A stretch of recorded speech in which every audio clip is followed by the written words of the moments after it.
Chapter 418. Taking a Concubine. _1. Lu Chongqing looked at the succession of men presenting their daughters with a speechless expression. He thought to himself why a simple celebration had turned into a giveaway event for daughters. Was it that all ceremonies were like this? Or was it because of his own reputation that people were catering to his interests? Yet, he had been so restrained over the years. He glanced briefly at these young women.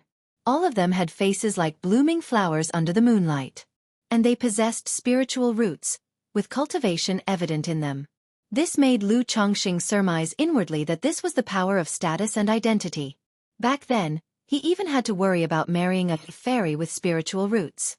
He could only save money to rescue misfortunate women from the White Jade Tower. Now that he had just advanced to a second-grade talisman master, family after family, power after power, was sending over their descendants with spiritual root talents to be his concubines. Chongqing, if you're interested, you can simply take them in without any hesitation. Lu Yuanzhong transmitted his voice to Lu Chongqing at that moment. He of course knew about Lu Changsheng's character. Knew that Lu Chongqing had no great ambition for cultivation. Just wanted to have many children and a house full of descendants. So, taking in concubines was not something he minded much. Besides, people were sending daughters to Lu Chongqing as a way to establish good relationships, favor with him, and his Lu family. His Lu family was also willing to engage with these people through this method to strengthen ties. Hearing these words, Lu Chongqing had a moment of contemplation. Feeling that since he need not worry about the relationships with the Lu family and these families, then he could indeed take them in. For one, he had already considered the idea of taking concubines. He needed to increase revenue and cut expenses, to fill up his back courtyard. Moreover, as his cultivation strength improved, he no longer had to be as cautious and worried as before when it came to marrying wives and taking in concubines. Although these women had their own families, to him, they were also known commodities, from clear and unsullied backgrounds, not likely to bring any trouble. After all, he couldn't possibly find all his concubines from amongst orphans. Nor were there that many orphaned female cultivators for him to encounter and bring home. He could visit the White Jade Tower to buy maidservants, but in the White Jade Tower, lower-grade spiritual root maidservants cost a few hundred spirit stones. Middle-grade spiritual root maidservants started at a few thousand spirit stones. Even with wealth, he couldn't sustain such expenditure. Moreover, since he was preparing to establish a family, he also needed some allies, a network of relationships. And marital alliances were the best method to establish such a network. Even if he didn't take them now, in the future, if he wanted his offspring to marry women with clear backgrounds and spiritual roots, the best method would also be to form marital alliances with other cultivation families. For the sake of the family, for the sake of the children, I as an old father can only humiliate myself, Lu Chongqing sighed inwardly. Then, he cupped his hands together and said, I'm flattered by the affections of all the young ladies, but there are already many wives and concubines in the Lu household. Although he intended to take in a few girls, he couldn't just agree as soon as they asked. Could he? Wouldn't that make it seem like he was too lustful and degrade his status? However, before Lu Chongqing could finish speaking, someone immediately said, It is an honor for my daughter to serve Master Lu. To be a mere maidservant is enough. How can we ask for a status? Hiss, this head of the Luo family is ruthless, actually not even vying for the status of a concubine for his own daughter. The others from smaller energy refining families found the Luo family head's words quite extreme when he spoke. They also harbored the thought of not competing for status, but thought to at least request the position of a concubine. They couldn't truly let their precious descendants serve others as maidservants. After all, the descendants they chose to bring, although not the seeds of their families, were still some of the better sprouts of their households. Since the Luo family head is so generous, it would be rude to decline such earnest offer. I will humbly accept, Lu Chongqing, seeing the man so accommodating, also nodded his head. After speaking, he added, when there's time later, we can exchange more insights about the talisman path. Since they were sending a daughter over to be a maidservant, he also had to show some proper attitude in return. Master Lu, my daughter feels the same. Master Lu, my niece feels the same, the others also voiced out one after another. This put Elder Zhang of the Zhang family and the Bai family head in a slightly awkward position. The others were just small energy refining families, with lesser influence, willing to lower their status before Lu Chongqing, a second-ranked talisman master. But their Zhang and Bai families were, after all, well-known and reputable. If an elder of the family or a family head were to humiliate themselves by offering their own direct daughters to Lu Chongqing as maidservants, it would be somewhat shameful. I've been smitten with Miss Yongwan and Miss Feifei at first sight and willing to take them as concubines. I wonder if the two ladies would be willing? Lu Chongqing, noticing Elder Zhang's and the Bai family head's embarrassment, volunteered. Annexing Red Leaf Valley was still included in his contingency plans. Therefore, he was also willing to foster a good relationship with the Zhang and Bai families. Moreover, judging by their appearances and cultivation levels, he believed that Zhang Yongwan and Bai Feifei were likely to have middle-grade spiritual roots. Thus, taking the two as secondary concubines would be quite suitable. Upon hearing this, both women felt a slight relief in their hearts. Both of them, after all, were direct descendants of foundation establishment families. Although willing to marry Lu Chongqing, to become maidservants like those from smaller families was still slightly bitter to them. Ill abide by the elder's decision, ill abide by the head's decision. The two women did not directly respond but spoke softly with their heads bowed. Good. If that's so, then this matter is settled. Elder Zhang and the Bai family head immediately showed smiles upon seeing this, and indicated that, concubinage notwithstanding, they would still interact with Lu Chongqing as equals in the future. The other families, seeing this scene, did not say much. Knowing that the Zhang and Bai families were foundation establishment families, not something their own families could compare with. Chapter 419. Taking a concubine. Although Master Lu took many wives and concubines, with his current status, he was not inclined to acknowledge all of them. Nevertheless, they were content to become maidservants. After all, they still had the opportunity to bear offspring in the future. If they gave birth to excellent children, the mother might benefit from the child's status. Some of the other guests witnessing this scene couldn't help but think of suitable relatives of marriageable age within their families. They hoped to form connections with the Lu family and Master Lu through such means. Thus, after a 3-day and 3-night celebration, Lu Chongqing hosted another feast to welcome concubines. He took Zhang Yongwan and Bai Feifei as his new concubines. No objections came from Lu Changsheng's wives and other concubines about the addition of the 2 women and 5 maidservants. One reason was that they had grown accustomed to their husbands' ways. Moreover, the Lu family ancestor had given his blessing to this affair. It's been a long time since the 9th elder has taken concubines. I heard that these 2 are legitimate daughters of the Zhang and Bai families, yet now they can only be concubines. Yes, I remember Bai Feifei never married out. I didn't expect that she would end up marrying Uncle Chongqing as a concubine now. Of course, Brother Chongqing is now a 2nd-grade talisman master. Being able to marry him is a stroke of luck. Lu Chongqing now has 30 or 40 wives, maidservants, and concubines, and now 7 more have been added. The Lu family disciples discussed Lu Changsheng's wedding, voicing their astonishment. That night, Lu Chongqing entered the bridal chamber. He skillfully lifted the red bridal veil, gazing upon the shy faces of the 2 young women before him. That year, he was 36, with 7 wives, 13 concubines, and 29 maidservants, and a fairy who had yet to be married and bear a child. For the following month, Lu Chongqing remained at home, enjoying the bliss of a newlywed night after night. Among the 2 new concubines and 5 maidservants, both Zhang Yongwan and Bai Feifei had 5th-grade spiritual roots.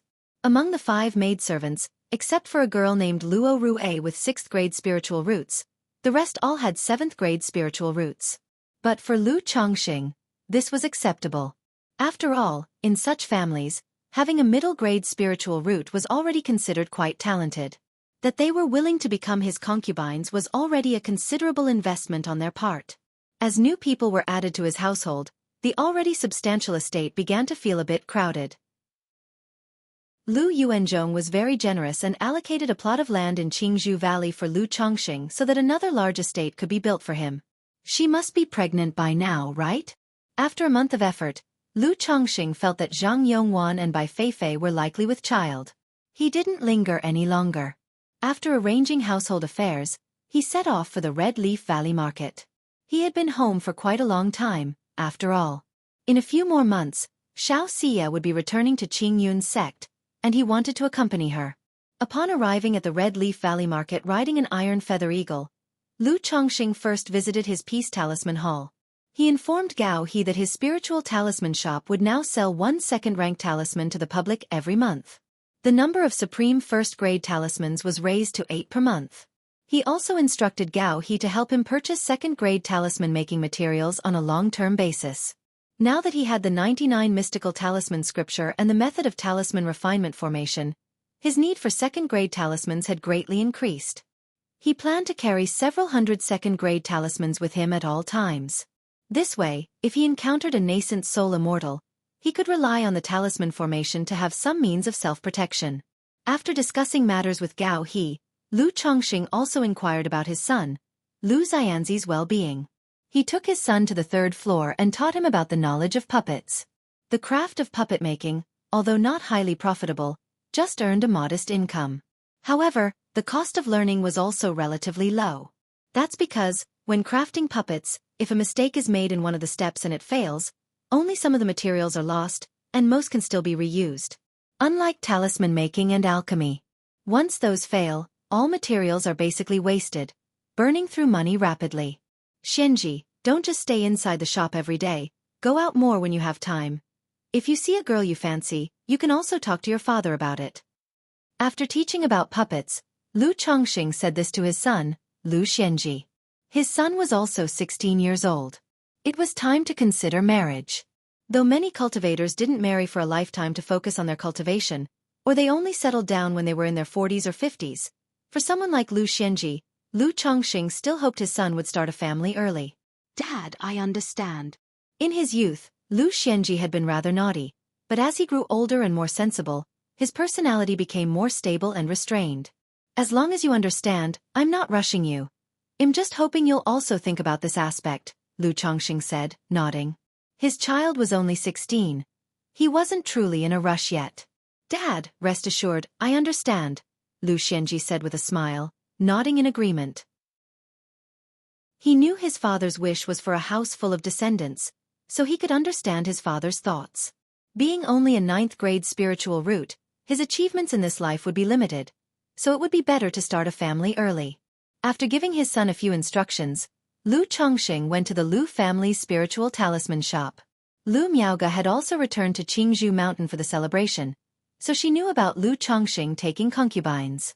To this, she just advised Lu Chongqing to take good care of his health, not to indulge too much in carnal desires, as such activities could harm his body and interfere with his cultivation. In response to such remarks, Lu Chongqing demonstrated through action that his body was in excellent condition. After the couple shared a tender moment, Sister Miaoge, this is the talisman path inheritance I received back then. But since I hadn't been able to advance to a 2nd grade talisman master and fully understand its contents, I've been unable to sketch out the content inside. These are the spiritual patterns I can now trace. Chapter 420. Taking a concubine. Lu Chongqing took out a jade scroll and handed it to Lu Miaoge. Inside the jade scroll was a foundational spiritual pattern from the 99 mystical talisman scripture, one of 81 spiritual patterns. But this one foundational spiritual pattern could give rise to over 300 types of runes. It contained the profundity of the talisman path that was difficult to comprehend. If Lu Miaoge could comprehend it, she would benefit greatly and make significant progress in the talisman path. Moreover, he wanted to see how long it would take for Lu Miaoge to understand and comprehend this spiritual pattern. If Lu Miaoge could fully grasp this spiritual pattern and successfully sketch it before her foundation establishment, Lu Chongqing felt that he could consider teaching her the 99 mystical talisman scripture. Although Lu Miaoge had cultivated the Saturn solar sword technique, but compared to the 7 luminaries' great freedom sword scripture, this 99 mystical talisman scripture was obviously more suitable for her. A talisman path inheritance? Lu Miaoge said, somewhat surprised and astonished. She had not expected that Lu Chongqing had another talisman path inheritance. But thinking of Lu Chongqing's understanding of the talisman path, her heart eased slightly. That's right, my rapid progress in the talisman path is also related to this inheritance. Lu Chongqing nodded and said warmly. Lu Miaoge took the jade scroll and examined the spiritual pattern on it. Looking at the spiritual pattern on the jade scroll, Lu Miaoge was stunned and immersed in it.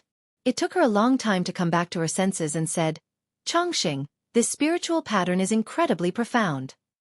It appears simple, yet it's extremely complex, containing countless variations, which are profound and difficult to understand. Lu Miaoge said aloud. As a top-level talisman master, she indeed had a certain level of discernment and understanding of the talisman path. She could clearly see that this spiritual pattern included many combinations and variations. She wanted to discern these variations, but the more she looked, the more she realized how profound and mysterious the pattern was, and it eluded her. In her heart, she marveled that Lu Chongqing was able to sketch such a complex and profound spiritual pattern. That's right, this spiritual pattern has 365 variations, evolving into 365 types of runes. Lu Chongqing smiled and began to slowly explain the various changes and the mysteries within this spiritual pattern. Listening to Lu Changsheng's warm voice explaining the profound truths of the talisman path, Lu Miaoge became deeply engrossed. After Lu Chongqing finished explaining, Lu Miaoge looked at his exceptionally handsome profile and became slightly entranced. She recalled the moments from when she first met Lu Chongqing until now. From the initial impression of not bad, to a person not bad, to the exasperation of his indulgence in the company of women. Then seeing his rapid progress on the talisman path, leading to an air of mystery. Not only did he save her from a life-threatening situation, but he also provided the 3 Suns elixir, an exquisite level cultivation method, and a rare treasure such as the treasure-seeking mouse. Now, he was imparting such a talisman path inheritance, teaching her the profound truths of the talisman path. Being able to comprehend and understand the spiritual pattern so thoroughly made her feel that Lu Chongqing was definitely not as simple as just advancing to second-grade talisman master. What's wrong, suddenly looking at me like that? Lu Chongqing, seeing Lu Miaoge's beautiful eyes brimming with admiration, couldn't help but smile and ask. I just feel that you have become more and more impressive, Chongqing. Lu Miaoge said with a lovely smile in a soft voice. Sister Miaoge, I have some secrets and fortunes. But don't worry, I will tell you all about these secrets and fortunes in the future. Lu Chongqing knew that explaining the spiritual pattern had caused Lu Miaoge to be puzzled and skeptical.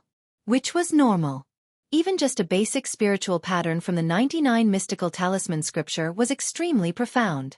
Not something that someone who had just advanced to second-grade talisman master could fully comprehend. I know. Chongqing, if there's something weighing on your heart, you can always talk to me about it.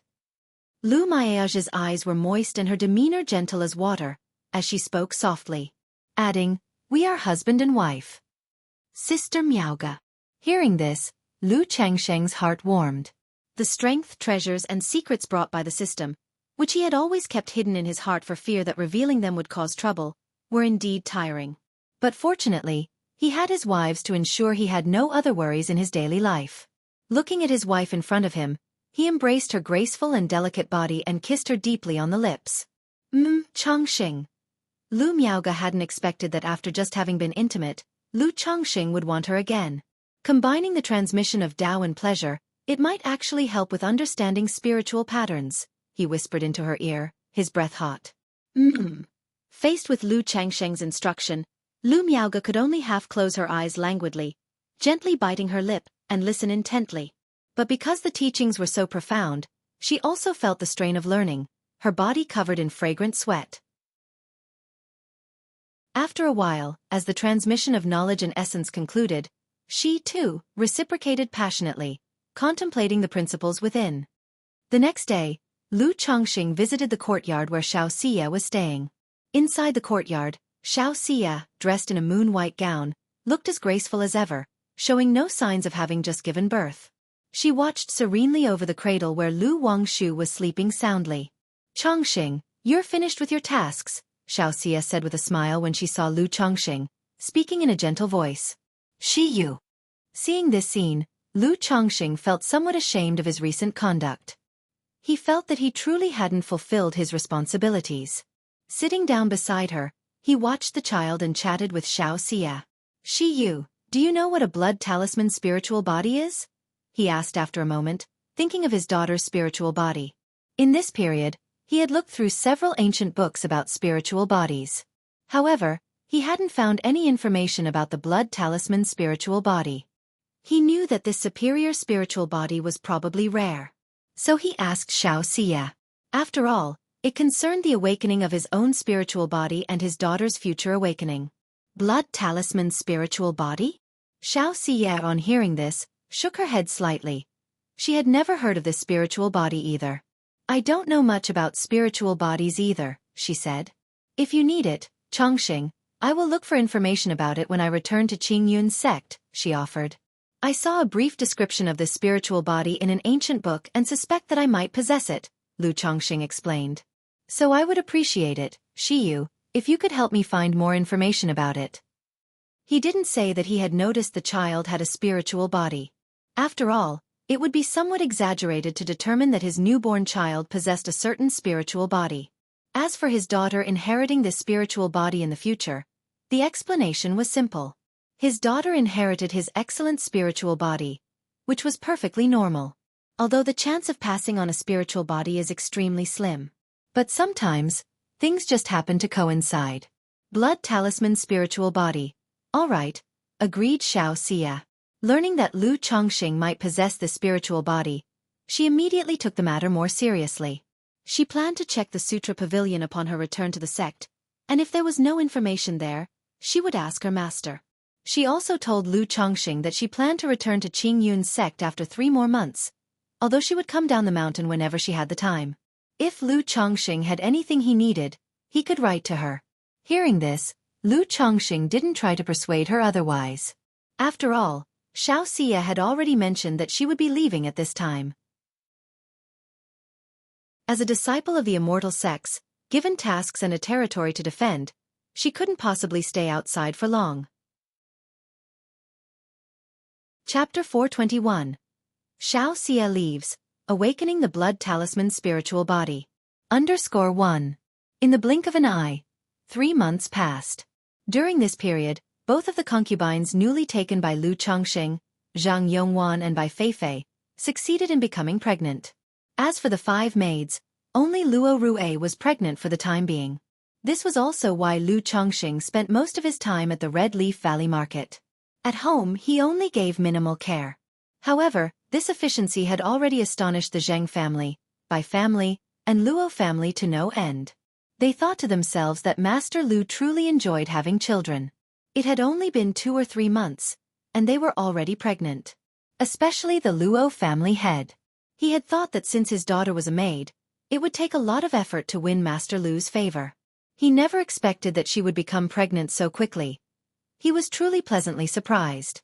Immediately, all 3 families sent tonics to their respective daughters to ensure they were well nourished during pregnancy. After all, they had sent their daughters to Lu Chongqing to be concubines and maids, hoping they would bear offspring to deepen the ties between their families. Now that they were pregnant, they naturally hoped the children would have spiritual roots and excellent talents to gain Lu Changsheng's attention. On this day, Xiao Xie was also preparing to return to Qingyun's sect. She carried her daughter and walked out of the Red Leaf Valley Market with Lu Chongqing. Chongqing, as she looked at Lu Chongqing and her daughter in his arms, her heart was filled with reluctance. She even had the thought of giving up going back to the sect, just so she could stay by Lu Chongqing and their child's side. The separation now is only for a better reunion later, Lu Chongqing looked at Xiao Xie and said gently.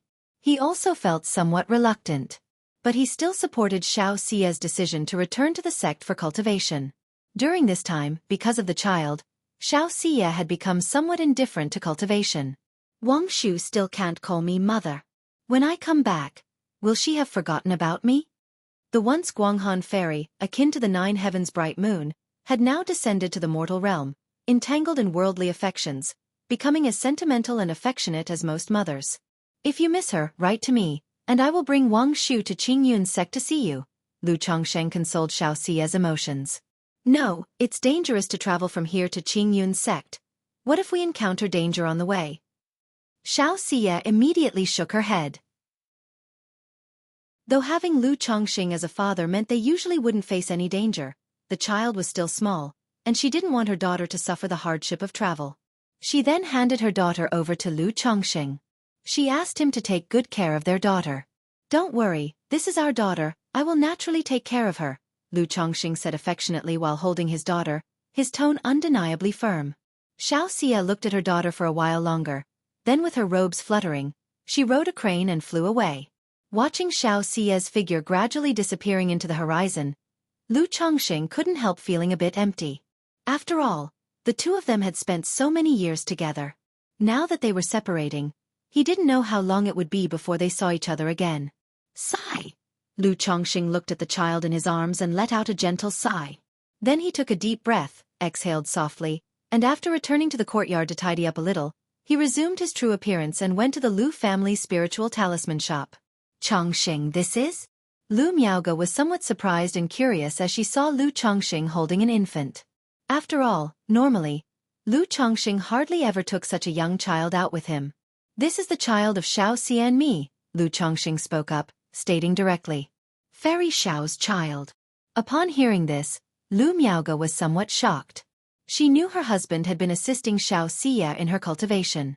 She had also guessed that her husband's relationship with this fairy was more than ordinary. But she never thought that while assisting in cultivation, they would have a child together. It was truly astonishing. Previously, Lu Chongqing had told her about Xiao Xie's situation. She had already conquered foundation establishment, was a core disciple of Qing Yun's sect. But now, a foundation establishment female cultivator, a core disciple of Qing Yun's sect, had borne a child for her husband. This left Lu Miaoge uncertain whether to praise her husband's charm or to say something else. Where is Fairy Xiao? Lu Miaoge looked outside and inquired. She has been away for a long time. She has gone back to Qing Yun's sect, Lu Chongqing replied. Chongqing. Upon hearing this, Lu Miaoge's lips pressed together gently.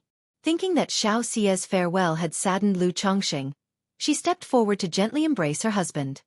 Fine, it's just a temporary parting, Lu Chongqing replied with a smile, indicating that he was all right. Such a cute child. What is her name? Seeing Lu Chongqing was fine, Lu Miaoge then turned her attention to the baby, smiling tenderly and softly asking. Wang Shu, Lu Wang Shu. Lu Chongqing handed the child to Lu Miaoge. He had brought the child over, hoping that Lu Miaoge would take care of her when she had time. Lu Wang Shu, Lu Miaoge held the child, her face full of tenderness, recalling her own daughter, Lu Qingzhu. Chongqing, you should have brought Fairy Xiao and the child over together, Lu Miaoge cooed to the child, her voice soft. Fairy Xiao must be worried about the child, returning to Qing Yun's sect alone. If she had come together with us, we could have talked to her, got to know each other a little, and she would feel more at ease about the child, Lu Miaoge continued to speak in her gentle way. You never brought it up before, and I didn't realize it either. Lu Chongqing, having heard this, felt it was indeed the case. Even though he was the father, he knew he wouldn't have time to take care of the child all the time, and it was certain that he would have to leave the child in the care of his wives and concubines. And among his wives and concubines, Xiao Xie had only met Lu Miaoge. Just brief encounters, without much understanding. No doubt she felt less at ease. How could you let Fairy Xiao take the initiative to speak up about such a matter? Chapter 422. Xiao Xie leaves, awakening the blood talisman spiritual body. Next time Fairy Xiao comes, Chongqing, you can let me meet her and have a chat with her. After all, Fairy Xiao is willing to have a child with you, she must be accepting you in her heart, Lu Miaoge said softly to her husband. She knew that even though her husband had many wives and concubines, he still didn't fully understand women's thoughts. Wife, you are right, Lu Chongqing nodded. Xiao Xie had a child with him, only lacking an official status. Sooner or later, she would have to meet and get to know his other wives and concubines. Now it was a good time to use the child as a bridge for communication. Time flies, and in the blink of an eye, 3 months passed. Because he was preparing to visit Jiuxiao Immortal City, Lu Chongqing spent most of his time making talismans, preparing for his talisman formation. But while making talismans was important, he did not neglect his duties. He worked diligently every day and all 4 remaining maids became pregnant. The total number of his offspring reached 153. Husband, you've received a letter. One day, Lu Miaoyun handed a letter to Lu Chongqing. A letter for me? Lu Chongqing took the letter. It was from Xiao Xie. There were prohibitions on the letter. If forced open, the letter would self-destruct. Lu Chongqing broke the prohibition and read the contents. In the letter, Xiao Xie wrote that everything was well with her. Currently, she was being assigned a mission by her sect and was preparing to go to the Green River Marketplace as the record chief. so she wouldn't be able to come for a short period. Being a record chief was a training treatment only given to core disciples of a sect. It would broaden her horizons and help her understand the cultivation world. There was hardly any danger. The first few pages of the letter were filled with mundane daily affairs and the longing for her daughter, Lu Wangshu. At the end of the letter, Xiaofan wrote that she had found information about the blood talisman spiritual body and the green jade luan bird in her sect. The blood talisman spiritual body is a latent type of talisman path physique, naturally compatible with the great Tao of talismans. This physique allows cultivators who have it to be exceptionally talented and make rapid progress on the path of talisman crafting. In addition, the blood talisman spiritual body can use one's own spiritual blood to enhance the success rate of talisman making. Furthermore, one can burn their spiritual blood and lifespan to feed a talisman and improve the grade of a talisman by a large margin. However, both methods resulted in substantial self-harm. Just as I had guessed, this blood talisman spiritual body is a type of talisman path physique. Use spiritual blood to improve talisman making success rate, burn lifespan and spiritual blood to improve a talisman's grade. Lu Chongqing muttered to himself as he read the information about the blood talisman spiritual body. The letter also mentioned how to awaken the blood talisman spiritual body. One method would be through some kind of blood sacrifice ritual to awaken the spiritual body, but Xiaofan did not provide details about this ritual. The other method would be through the blood refinement method, using second-rank spiritual blood to continuously stimulate the body and thus activate the spiritual body. This method required that the spiritual blood must have a mild attribute. Otherwise, during the stimulation process, it could cause significant self-injury. Blood sacrifice ritual, blood refinement method. This blood talisman spiritual body, both its effects and awakening methods are, as the name implies, related to blood, Lu Chongqing said with a sigh as he read about the blood talisman spiritual body and its awakening methods in the letter. The second method, the blood refinement method, was explained by Xiaofan in the letter, which seemed quite straightforward to Lu Chongqing. He planned to purchase some second-rank spiritual blood later and use the method described in the letter to awaken his spiritual body, to see how effective this blood talisman spiritual body truly was. As for the requirement that the spiritual blood must be mild, Lu Chongqing ignored it entirely. He practiced the 100 refinements treasure body art, and his physical body was as tough as a superior magic artifact. He was not the least bit worried that such stimulation would cause him any harm. As for the information about the green jade luan bird in the letter, it was about incubation and feeding. For incubation, a nest should be cast from warm jade. Then, use ingredients like green jade cheong lotus, red yang snow ginseng, bile of the azure scale snake, and powder of yuanchen crystal mixed with spirit stone powder to make a spiritual liquid, and pour it into the nest made of warm jade. Place the egg of the green jade luan bird in the nest, and then nourish it with spiritual power and mana every day. And in about 3 to 6 months, the spiritual pet egg would be incubated successfully. Incubating a spiritual pet egg really isn't easy. Seeing the incubation method, Lu Chongqing couldn't help but shake his head and sigh. Just these materials alone would cost him thousands of spirit stones. And the price of this green jade luan bird egg was estimated to be just a few thousand spirit stones. This is also why many people are unwilling to raise spiritual pets. Hatching, feeding, waiting for growth, not only consumes time and energy, but also financial resources. However, I remember seeing these Qingyu snow lotuses and Qiyang snow ginsengs in Meng Yibai's storage bag back then. Lu Changsheng's eyebrows raised slightly. He vaguely remembered seeing these kinds of spiritual medicine and spiritual materials when he cleared out Meng Yibai's storage bag. And he hadn't dealt with these spiritual medicines and materials yet. Right away, Lu Chongqing began searching for these spiritual medicines and materials in his several storage bags. A moment later, Lu Chongqing found the materials needed to hatch the green jade luan bird from the storage bags. It seems that Meng Yibai had already prepared all this beforehand, only I never knew it, Lu Chongqing thought to himself as he looked at these spiritual medicines and materials. He then made a nest with the sky blue warm jade in his courtyard. After that, he prepared the spiritual liquid according to the formula and placed the pet egg inside it. As for nurturing it with mana, Lu Chongqing directly called over Lu Miaoyun. He asked his wife, Lu Miaoyun, to come and nurture the pet egg daily. After all, it would take 3 months to half a year of nurturing to hatch the green jade luan bird. He didn't have the leisure for that, nor would he always be at home, so it was better to leave it to his wife. Once the green jade luan bird hatched later on, He would also leave it for Lu Miaoyun to look after. "Husband, what kind of spiritual beast egg is this?" Lu Miaoyun asked curiously after listening to Lu Changsheng's instructions. The seller said it's the egg of some kind of flying demon beast. "As for which specific demon beast, you'll know once it hatches, Yuner," Lu Changsheng said with a smile. It was not that he intentionally kept it a secret. He simply felt there was a certain anticipation this way. Upon hearing this, Lu Miaoyun did not ask further and expressed that she would take good care of the spiritual pet egg. Half a month later, Lu Changsheng spent 2,400 spirit stones to buy 3 gourds of spiritual blood. This so-called second-rank spiritual blood was actually the blood of second-rank demon beasts. In Red Leaf Valley Market, as long as one didn't specify a certain type of demon beast blood, it was still possible to buy some. 3 gourds of blood should be enough. Lu Changsheng looked at his 3 gourds of demon beast blood and thought to himself. He then went to his practice room, took out a large vat, and poured all the spiritual blood from 1 gourd into it. This 1 gourd of spiritual blood, naturally, was not as little as it appeared. These gourds, like storage bags, could hold several vats of liquid. 1 gourd of spiritual blood poured in, immediately filling more than half of the large vat. Gulu gulu gulu. This portion of spiritual blood came from a demon beast known as the Blazing Fire Lion. Therefore, this blood was like magma, still emitting rolling heat. Lu Changsheng's expression remained calm as he stripped off his clothes and entered the vat.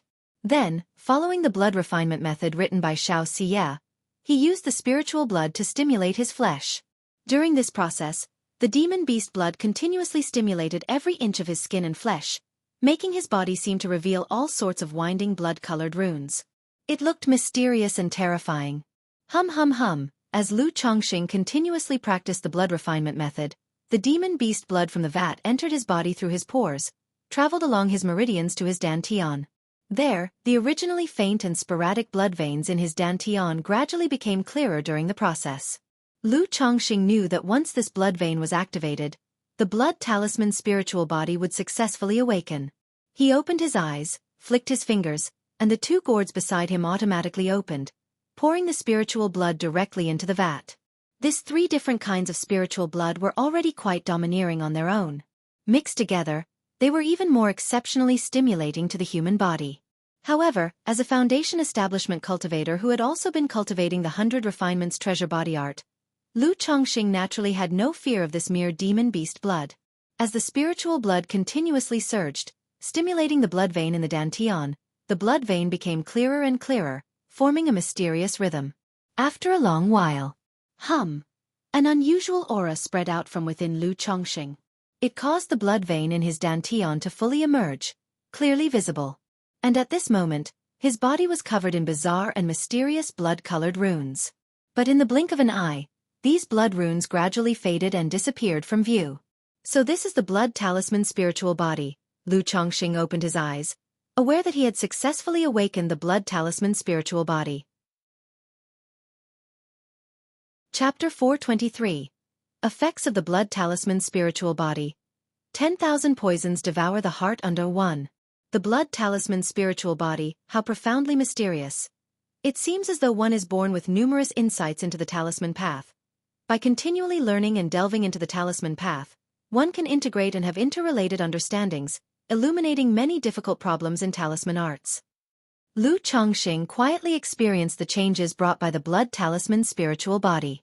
When this spiritual body was activated, strands of blood patterns in his dantian gradually surfaced, eventually merging into his blood and bones. Almost instantly, many experiences and insights about talisman arts flooded his mind. These insights were enigmatic, indescribable and inexplicable. But as a second-tier top-level talisman master, and the inheritor of the teachings of the 99 mystical talisman scripture, Lu Changsheng clearly knew that these were insights into the talisman path. This type of insight was not like the skills acquired from a system lottery, which directly poured knowledge and experience of talisman arts into the mind as if enlightening with a sacred teaching. Instead, it transformed into a kind of innate talent, allowing one to study the talisman path and gradually understand and assimilate, thereby making rapid advancements in the field. The abilities of the blood talisman spiritual body written about by Xiaofan in her letter previously. By burning essence blood, it increases the success rate of talisman making. The method of burning the lifespan to raise the grade of talismans was also within these insights, and it manifested as an innate ability. However, the cost of this ability was steep. For example, creating a second-rank talisman required half an hour, which meant burning half an hour of essence blood. Once the talisman was created, surely the essence blood would be depleted, taking at least 3 to 4 months to recover. As for burning lifespan to increase the grade of talismans, it also depended on one's cultivation level. For instance, a Qi refinement cultivator aiming to elevate a first-grade talisman to second rank might have to expend more than a decade or two of their lifespan. If one tried to upgrade a second-rank talisman to third rank, it could mean the end of all their essence blood and lifespan. Moreover, even after depleting one's essence blood and life, success in upgrading the talisman's grade was still not guaranteed. One could only say that the ability of the blood talisman spiritual body was fierce, but it was not against the natural order. This ability of the blood talisman spiritual body seems quite suitable to be used as a tool for talisman making. Not only is the talismanic talent exceptional, advancing rapidly, but in critical moments, one can nourish talismans with blood to enhance their grade. If an ordinary loose cultivator awakened this blood talisman spiritual body, it might even unwittingly attract misfortune.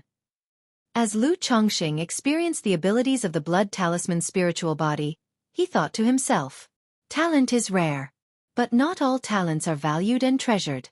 Like Bai Ling, she possessed a talent not inferior to a top-grade spiritual root. If she hadn't been picked up by chance, she might have perished at the hands of bandits. Such cases are far from uncommon in the cultivation world. Many people who gain a talent first think of maximizing benefits rather than nurturing it. After all, nurturing a person not only requires a huge investment in resources but also consideration of loyalty, among other factors. So at the end of the day, it's still about power. Without power, existence is a sin. With me as a father, as long as Wang Shu awakens the blood talisman spiritual body and begins cultivation of the 99 mystical talisman scripture, becoming a 4th-rank talisman master in the future shouldn't be a problem. After awakening the blood talisman spiritual body and gaining a general understanding of it, Lu Chongqing also knew that the spiritual body could allow one to make strides on the talisman path, advancing to 3rd rank and even 4th-rank talisman master. With the 99 mystical talisman scripture as his talismanic legacy, as long as his daughter was willing to learn, she would surely be able to develop the blood talisman spiritual body to its utmost potential, achieving the status of a 4th-rank talisman master. It's a pity this blood talisman spiritual body doesn't help with cultivation. If the blood talisman spiritual body also provided benefits for cultivation, then Wang Shu's future potential would be even higher, Lu Chongqing thought to himself. His son, Lu Qingshan's Gongjin body constitution, benefited the cultivation of metal attribute techniques. Even with a 6th-grade spiritual root, as long as he cultivated metal attribute techniques, his speed was not weaker than that of a top-grade spiritual root. But the blood talisman spiritual body lacked such enhancement effects. Thankfully, his daughter Lu Wangshu's spiritual root was not weak either, possessing a 4th-grade spiritual root. Otherwise, even with the blood talisman spiritual body, her cultivation would be hindered by her focus on talismans. But I have the 99 mystical talisman scripture, this talismanic cultivation technique. After condensing the life-bound divine talisman, both talisman making and casting talismans do offer cultivation benefits. In such a case, it's an indirect enhancement. Lu Chongqing thought of his 99 mystical talisman scripture. As an orthodox-level cultivation technique, it was naturally profound and infinite, allowing one's cultivation level and mastery over the talisman path to complement each other and progress side by side. This blood talisman spiritual body is related to that blood pattern in the Dantian. If I could thoroughly understand this blood pattern, trace and outline it to create a talisman, could it possibly enhance others' insights into the talisman path? Lu Chongqing suddenly had another thought. In the cultivation world, many formations, talismans, and even cultivation techniques are the result of studying and imitating the spiritual patterns manifested by the rules of heaven and earth. Like the blood pattern of the blood talisman spiritual body, it is also a manifestation of the rules of heaven and earth, incredibly arcane. If he could sketch it out, it might yield some of its effects. Such spiritual patterns, manifested from the rules of heaven and earth, are not so easily comprehended and understood. If one glance could uncover their mysteries, spiritual bodies wouldn't be so rare. Lu Chongqing shook his head, not dwelling on this thought any further. The blood pattern was extremely arcane. To comprehend and grasp it was as difficult as understanding the 81 spiritual patterns of the 99 mystical talisman scripture. It was not something he could grasp at his current level. Maybe after a few more steps in the talisman path, it would be worth research. Stepping out of the large vat, there was still about half a vat of spiritual blood left inside. Lu Chongqing didn't waste it. Chapter 424. Effects of the Blood Talisman Spiritual Body. 10,000 poisons devour the heart. He cast a cleansing technique to clean his body and, after dressing up, used the gourd to collect what was inside to feed the six-winged golden silkworm. Such demon beast spiritual blood is simply not something ordinary energy-refining cultivators can withstand. If it's for awakening the Blood Talisman Spiritual Body in Wuxia, it absolutely cannot be done like this. When the time comes to go to Jiuxiao Immortal City, we also need to see if there is any second-rank spiritual blood with a gentle nature. Lu Chongqing looked at the spiritual blood gourd in his hand, murmuring inwardly. The process of awakening his spiritual body just now seemed simple. But this was because he had already achieved foundation establishment and had cultivated the 100 refinements treasure body art. If it were a regular energy refining cultivator, under the stimulation of the 3 types of spiritual blood, their meridians and dantian would probably be damaged. As for Lu Wuxia's blood talisman spiritual body, he planned to awaken it when the child was around 10 years old. At that time, Lu Wuxia would not be able to withstand such spiritual blood for body refinement. Therefore, it was necessary to find some kind of spiritual blood with a gentle attribute, and even one that would be beneficial after absorption, to activate the spiritual body. However, with more than a decade to go, Lu Chongqing was not in a hurry. If it really couldn't be done, he would go to find the child's mother. He did not have a way to obtain it, but Xiaofan had the channel of Qingyun's sect, which would clearly make acquiring such second-rank spiritual blood much simpler. Just like the information related to the blood talisman spiritual body and the green jade luan bird. He had consulted many references on this topic but had not found any relevant information. Yet, not long after Xiaofan returned to Qingyun's sect, she managed to find detailed information on these 2 items. This is the benefit of having the power of a sect. Lu Chongqing sighed. He deeply understood what it meant to enjoy the shade under a big tree. He then went over to the table, took out a talisman brush and talisman-making materials from the storage bag, and started drawing talismans. After awakening the blood talisman spiritual body, he felt an inexplicable proficiency in drawing talismans.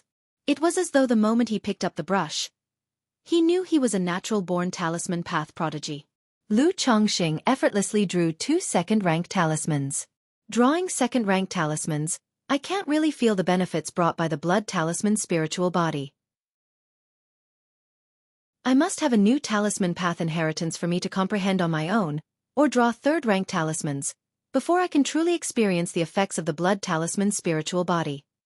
Lu Chongqing put away the talisman brush.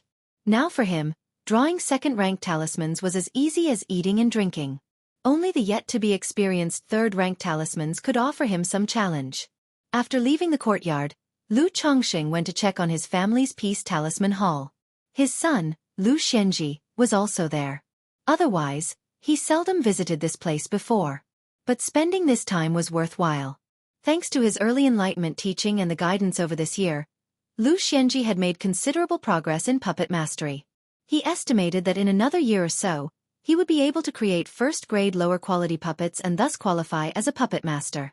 By that time, Lu Chongqing planned to open a shop in the Red Leaf Valley Market. He would let him, along with Lu Chuanjin, Lu Rui, and his brother Lu Yun, manage the shop together. To personally get accustomed to the ins and outs of running a business. After all, in the future, when he established his own family, he would definitely engage in business. For this aspect, he certainly wouldn't have the time and energy to devote himself and would leave it to his wives and children to manage. And to entrust it to his children, it was natural to let them learn, experience, and understand as much as possible right now. This would also reveal whether the children had any talent in this area. If they did, they could develop further in this direction in the future. If not, they could be put in charge of other aspects. After all, in Lu Changsheng's vision, with so many inheritances, the family's future industry chain was also extensive. Therefore, his children could choose to develop in many different areas. Boss, all the supreme talismans in the store have been sold out. I was wondering if you could restock in these few days, as many customers have been inquiring. Gao He immediately spoke up upon seeing Lu Chongqing arriving. How come this month's Supreme Talisman sold out so fast? Lu Chongqing was somewhat surprised to hear this. Due to his influence, the Peace Talisman Hall was indeed doing well. The selling out of 1 second-rank Spirit Talisman and 10 Supreme Talismans each month was almost a given. It provided him with a substantial income every month. Because he often forgot about it, being away, he would store a few dozen Supreme Talismans with Gao He. He remembered that he had just restocked not long before, so how could they have sold out so quickly? It said that 2 days ago in the Heiyun mountain range, a battle between 2 demons caused a mountain to collapse, resulting in a sky full of rosy light, suspected to be a relic, and attracting many cultivators to explore. That's why there have been a lot of purchases of upper-grade and Supreme Talismans, and a number of regular customers have also come to inquire, so I sold the previously stored stock. Gao He explained. A relic. Lu Chongqing nodded slightly upon hearing this.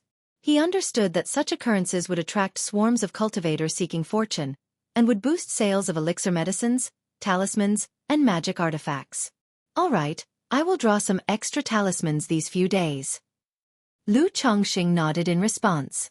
Given this development, he was also willing to sell more talismans. One reason was to make money, and the other was to earn some reputation for the store. After all, at a time when other stores were out of stock, being able to restock would make customers think of his store first the next time they wanted to buy talismans. However, he had no interest in such so-called relics. He then cautioned his son Lu Xianji at the store to stay away from such relics. Absolutely not to get carried away exploring or let someone coax him into venturing into such places. Dad, there's no need for you to say more, I know. Chapter 425. Effects of the Blood Talisman Spiritual Body. 10,000 poisons devour the heart. Moreover, I'm only at the 4th level of energy refinement. Venturing into such ruins would be tantamount to courting death. Lu Xianji heard his father's words and cracked a smile. Good, as long as you know. Seeing his son was aware, Lu Chongqing also nodded in relief. After all, stories of insignificant characters in the cultivation world stumbling upon adventures and rising to prominence occurred every day. He genuinely feared that his son, in a moment of folly, or after being coaxed by some robber cultivator, would run off on some escapade. Therefore, even if he had already advised him on this matter before, he still continued with his earnest admonitions. 5 Poisons Cult. Tianzhu Peak. In an antique and luxurious room, a multicolored spring pool emitted steaming purple mist. Neatly folded by the pool were snow-white silken garments with golden trim, a bodice embroidered with a purple phoenix, plain lingerie, and jade-white stockings.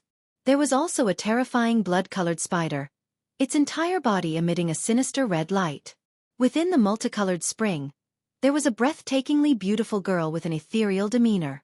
The beautiful girl's eyes were tightly closed, with only her head and jet-black hair floating on the water's surface.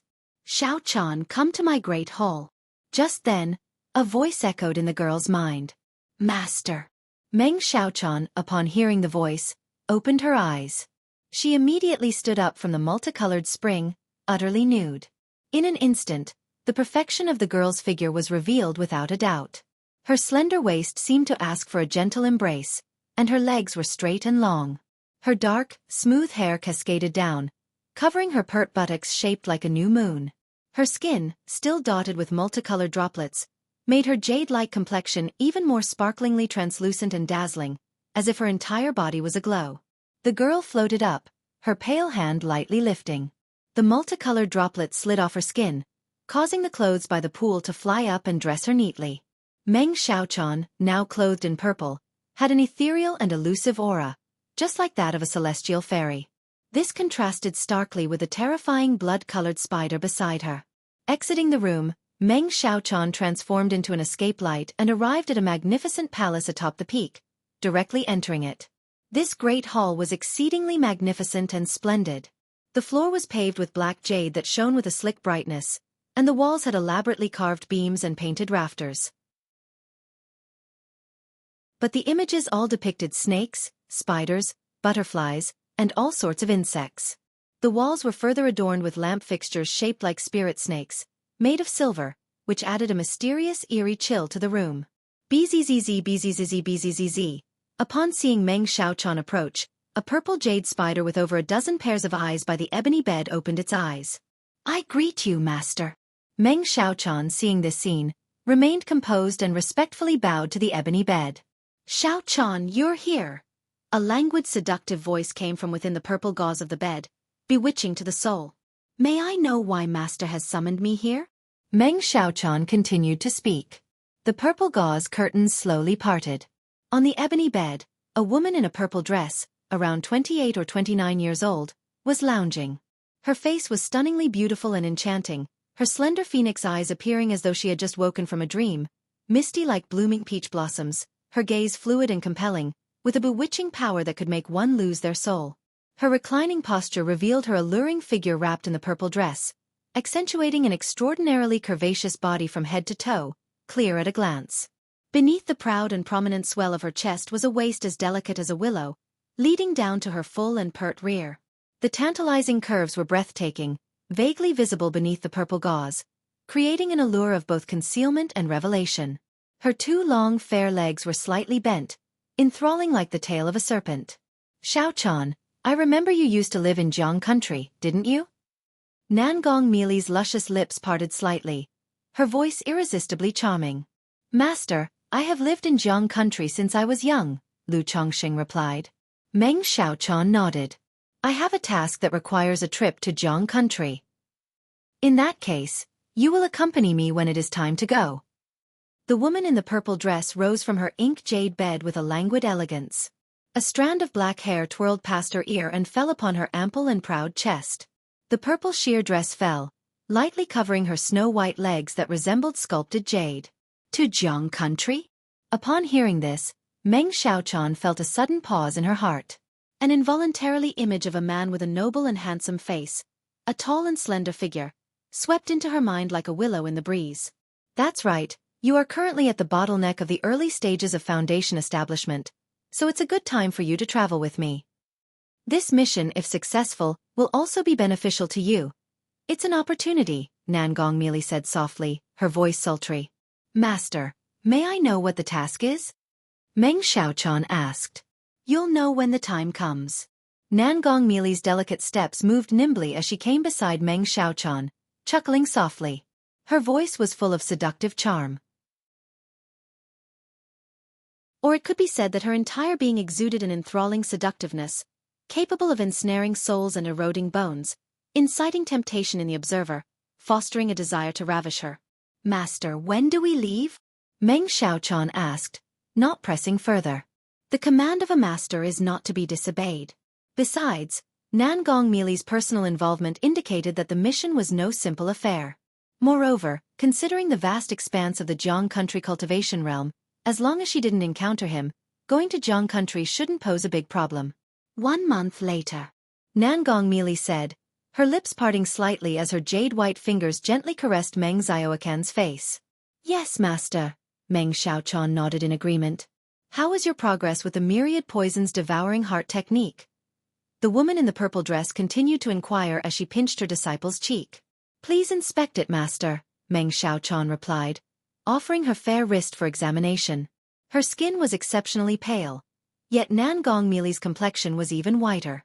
It was an unhealthy shade of white that added a certain sickly enchantment to her slender yet voluptuous figure, evoking pity and tenderness. Not bad. You truly deserve your title of the 1,000 strands myriad poisons body. Now, you have reached a minor completion of the poison body. If this mission is completed to perfection, I will apply for a heart-eating goo for you at the sect, Nangong Mili said, her enchanting face showing a faint smile, looking captivating. Thank you, master. Upon hearing this, Meng Xiaocan's face instantly lit up with joy. The 1,000 strands myriad poisons body is a type of spiritual body. The 5 poisons cult, incidentally, happens to have this spiritual body legacy. With the heart-eating goo, her myriad poisons devouring heart technique could reach major success. Not only would her mana be greatly enhanced by 50%, but her chances of achieving core formation would also increase by 50%, providing her with a high likelihood of attaining true elixir. It's a pity I lost the Lockhart goo.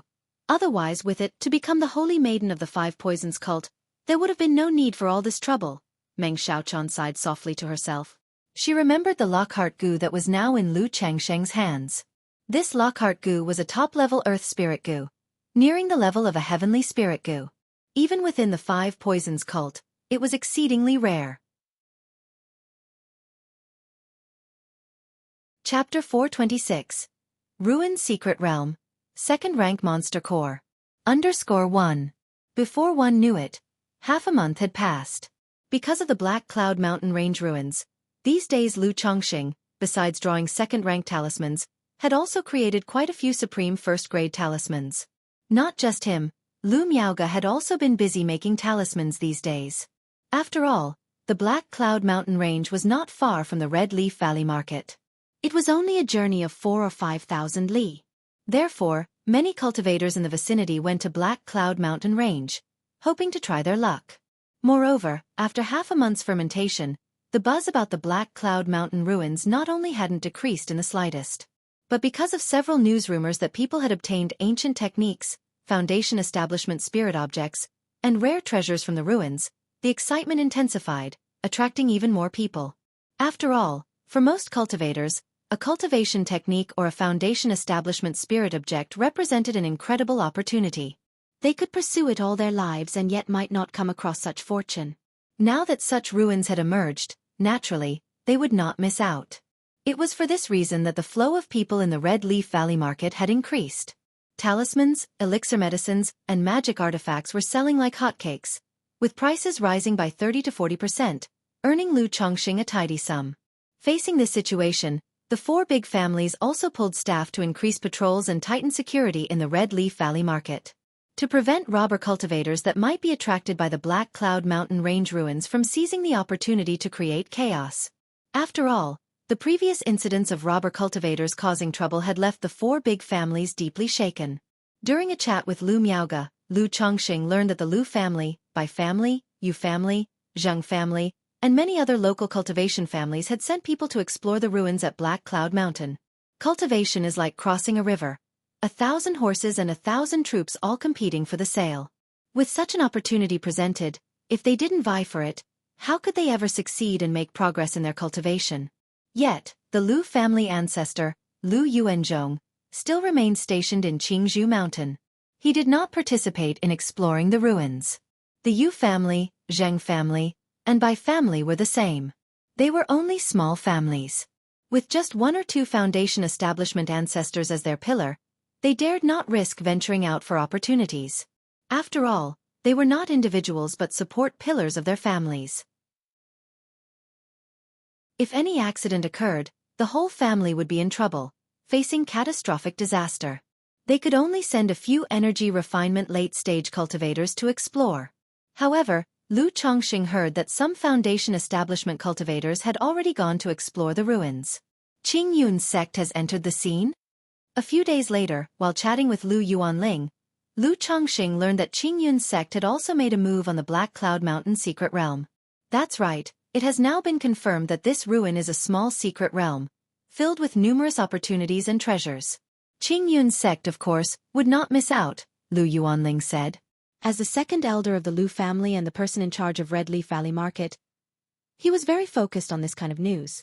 Once Qing Yun's sect steps in, the whole secret realm will belong to them, Lu Chongqing clicked his tongue. 4 loose cultivators and various powers, Qing Yun's sect's involvement was a completely different level of challenge. The other loose cultivators and forces simply had no chance.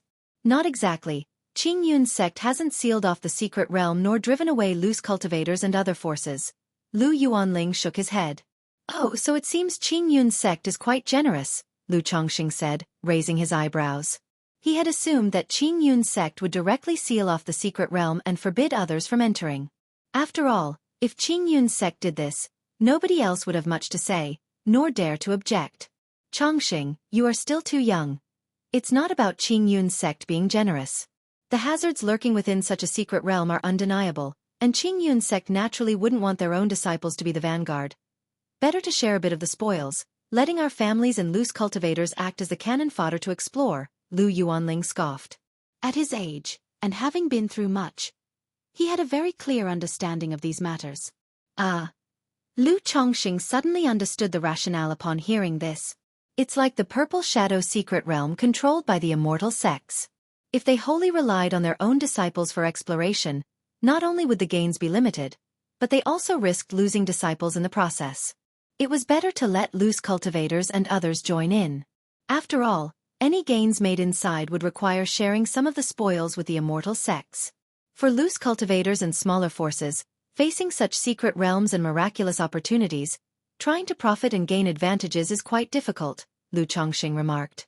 Every time he heard about such things, he felt deeply for the struggles of the lower-level cultivators in the cultivation world. Lacking extraordinary talent, achieving success in cultivation seemed almost too difficult. One could only gamble with fate continuously. At least I have the system, Lu Chongqing thought to himself. With the system, he only needed to live a settled life, get married, take concubines, have children, and he would obtain countless opportunities and treasures that others could not reach in their lifetimes, thus making his path to immortality clear and smooth. At this moment, Lu Changsheng's thoughts inevitably turned to his friend in the distant Azure Phoenix immortal city, Li Feiyu. Although the latter had not explained in detail, he knew that Li Feiyu's path involved hunting demon beasts, exploring ruins, and venturing into predecessors' caves, a life of taking risks. Just like these loose cultivators, a moment of carelessness could lead to an accident. In Jiang country, along the Myriad Beasts mountain range. This mountain range stretched endlessly, starting in the south of Jiang country and extending across a large part of the southern wilderness cultivation realm.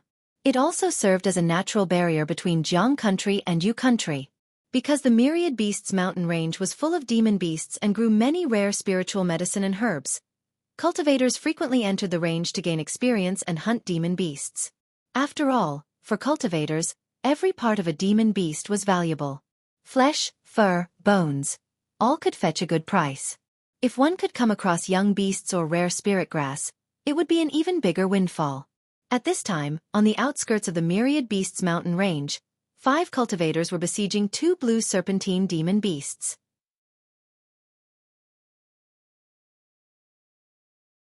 Chapter 427. Ruined Secret Realm.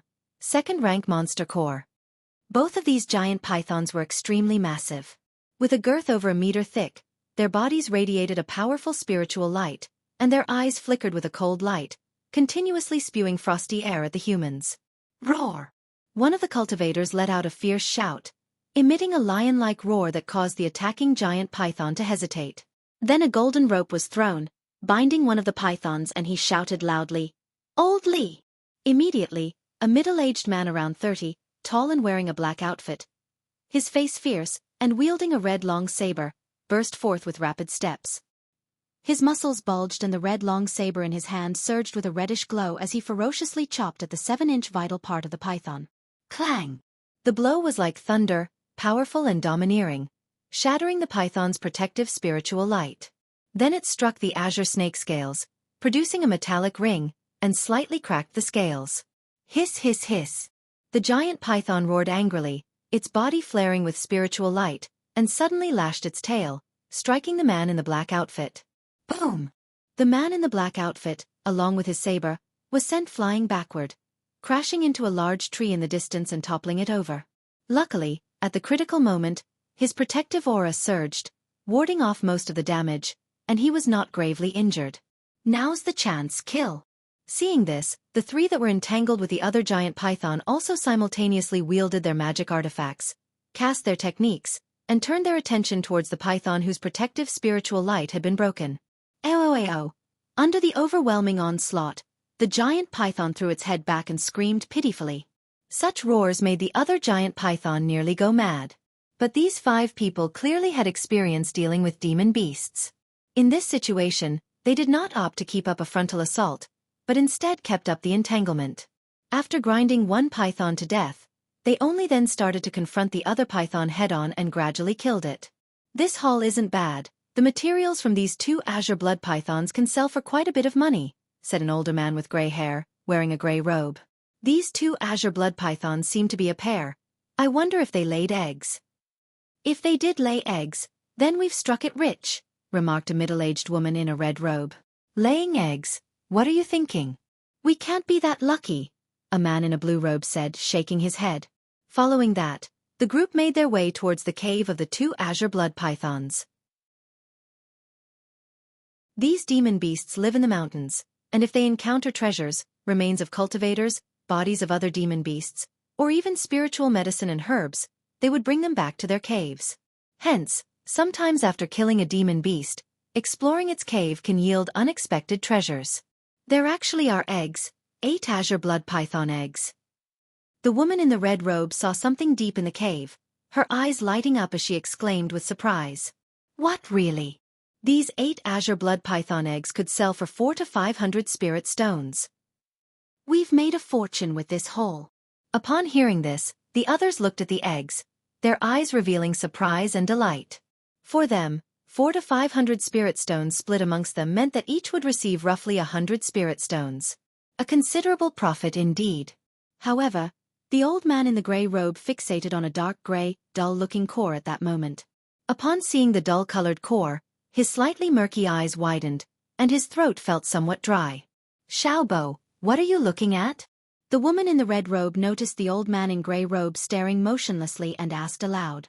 Then she followed his gaze, and suddenly her eyes landed on the dark core. This is a monster core. The woman in the red robe exclaimed. A monster core, similar to the Tao foundation of cultivators of the human race, is the core that stores mana. However, not all second-rank demon beasts possess a monster core. Only some rare or particularly powerful second-rank demon beasts have a monster core. Because a monster core signifies that the demon beast has the potential to advance to 3rd rank.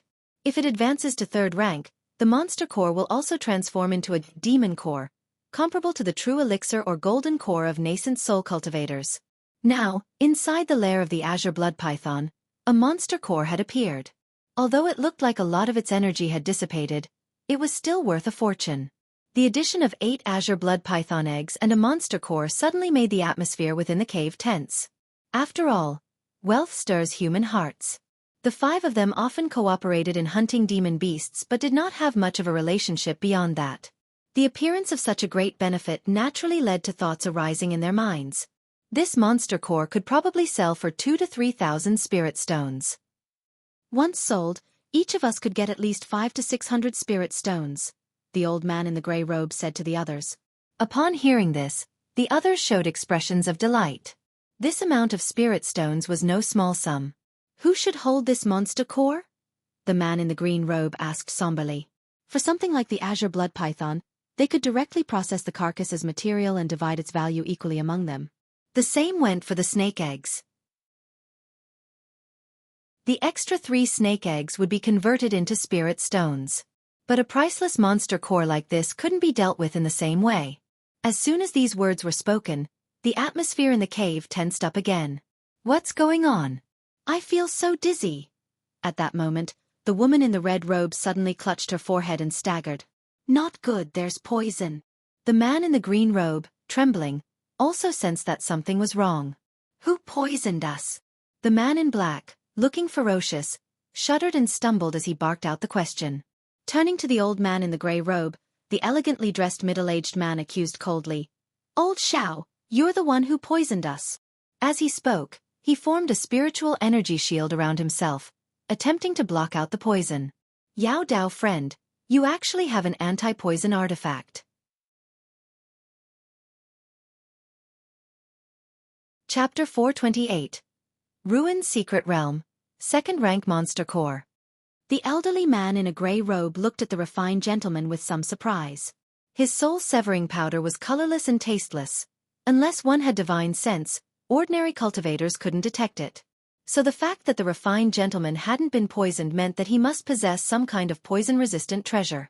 Upon hearing this, the other 3 glared angrily at the elderly man in the grey robe. But at this moment, they could no longer speak, swaying as if about to fall, coughing up blood, and collapsing to the ground. Yao fellow Taoist, I'm afraid your treasure can't completely block my soul-severing powder.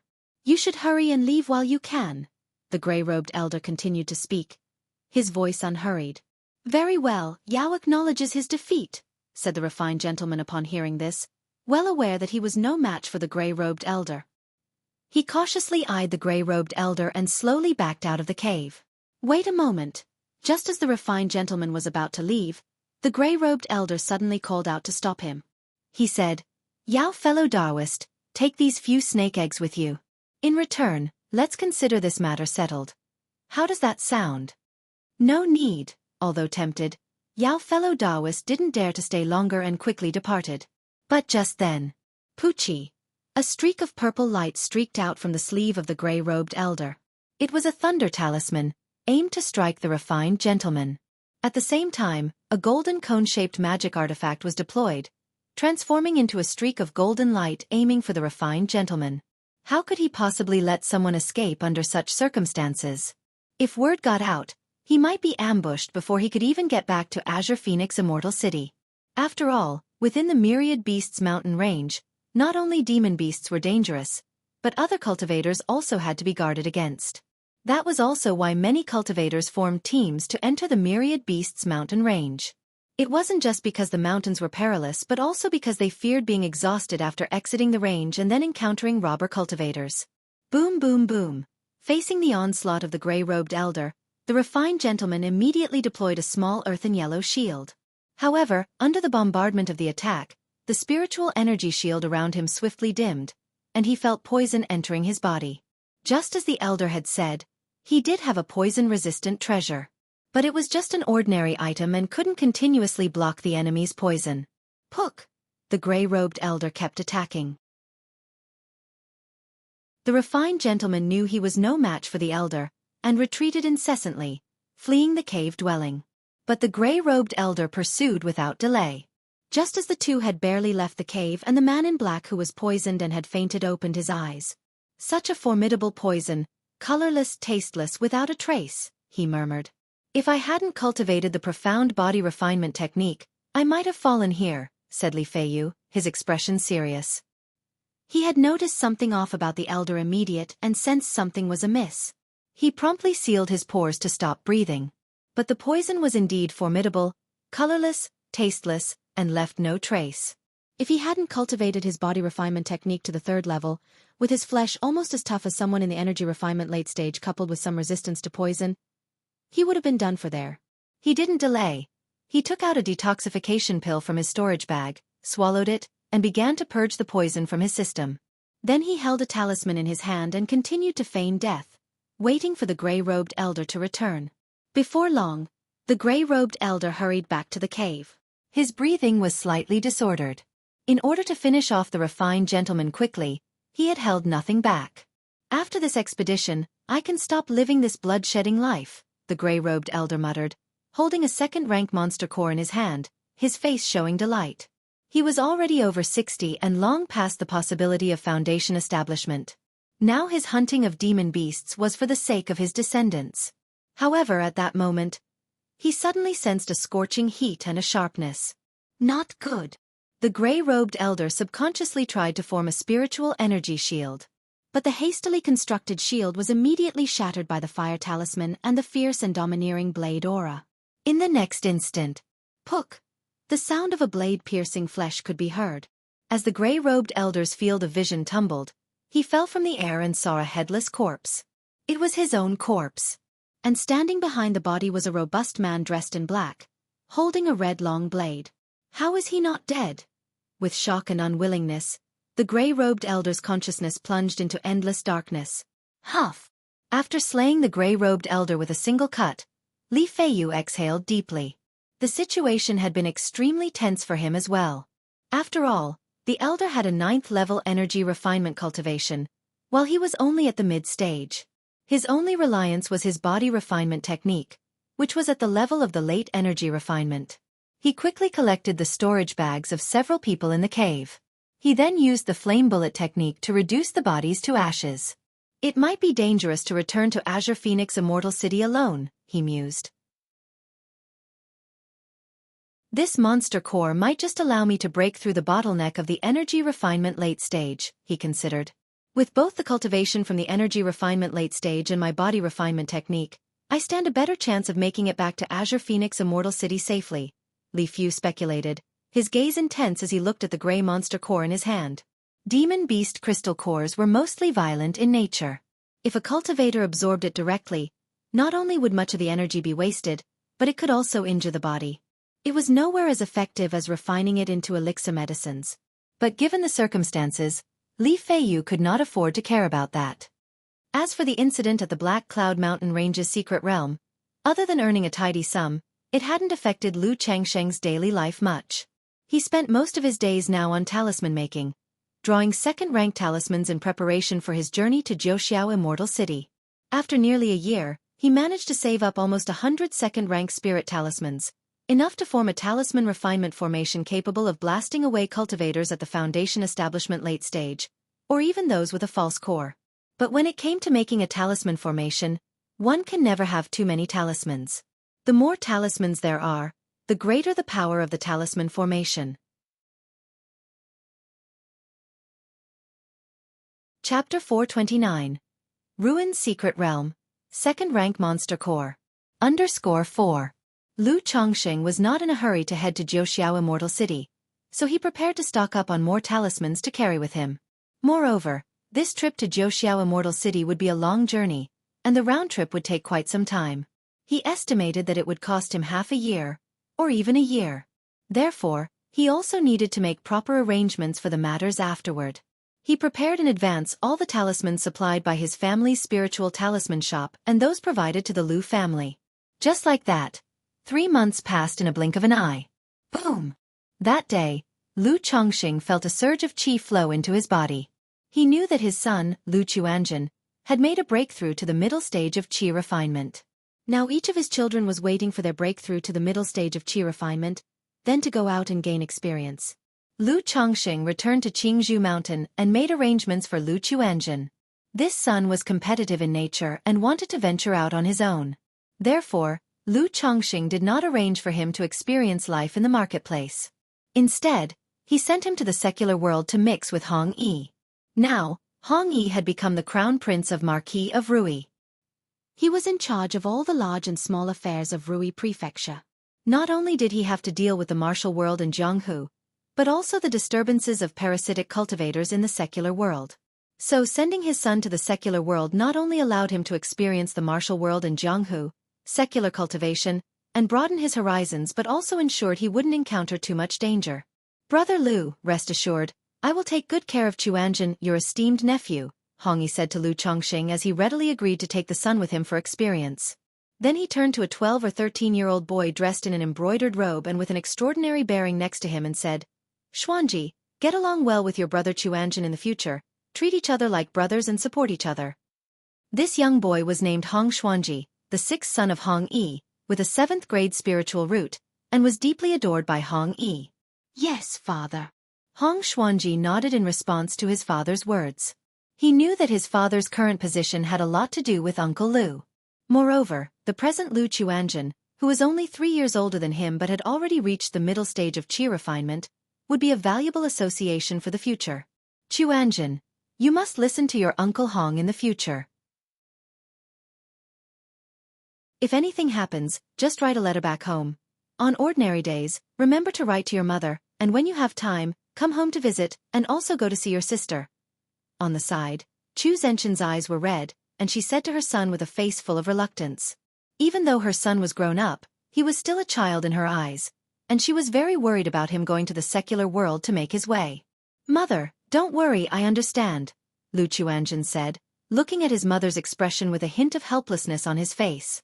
He then spoke to reassure her that he would definitely be careful, write home when he had time, bring his sister to visit, and asked his mother to be at ease. Lu Chongqing watched this scene, the corner of his mouth twitching slightly. He wondered how Lu Quanzhen's character had been formed. Although he had taught his son, most of the time it was Chu Zhenzhen who did the teaching. Yet Chu Zhenzhen, when it came to children, though not indulgent, could hardly bear to scold or reprimand them. Sometimes, even lecturing the children would make herself feel aggrieved, feeling that it was her fault for not teaching well. So seeing that his son Lu Quanzhen had a mature and decisive character, Lu Chongqing also did not know how it came to be. It could only be said that some children's temperaments might be influenced innate to some extent. Zhenzhen, as long as you want, we can come and see Quanzhen often, Lu Chongqing said to his wife. After settling down Lu Quanzhen, Lu Chongqing also took Chu Zhenzhen to stay at the Lu residence for a while. His eldest son, Lu Pingon, had experienced a year with the Crimson Whale Gang before really going out on his own to wander the Jianghu, and he had not yet returned. His second son, Lu Wuyu, had gone to a county in Nanyu Prefecture to become a county magistrate, arranged by Hong Yi. His daughter, Lu Wuyo, also clamored every day about becoming a female hero and venturing into the Jianghu. But her mother Lu Zier wouldn't allow it. And Lu Chongxing, fearing his daughter would be at a disadvantage, acted as if he didn't know about it and did not agree to his daughter going out to venture.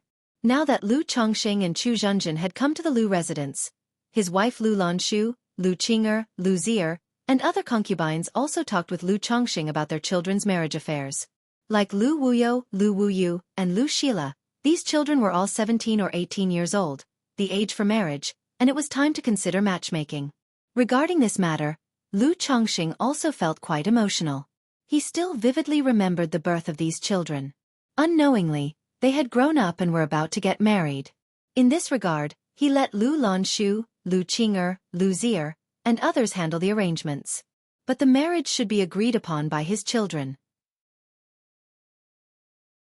After all, given his current situation, there was no need to consider weighing benefits in his children's marriages. The main thing was to let the children be happy and like it, and choose for themselves.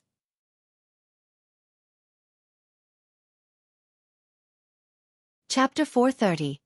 Mount Sumeru Tree King, a cave heaven unto himself. _1.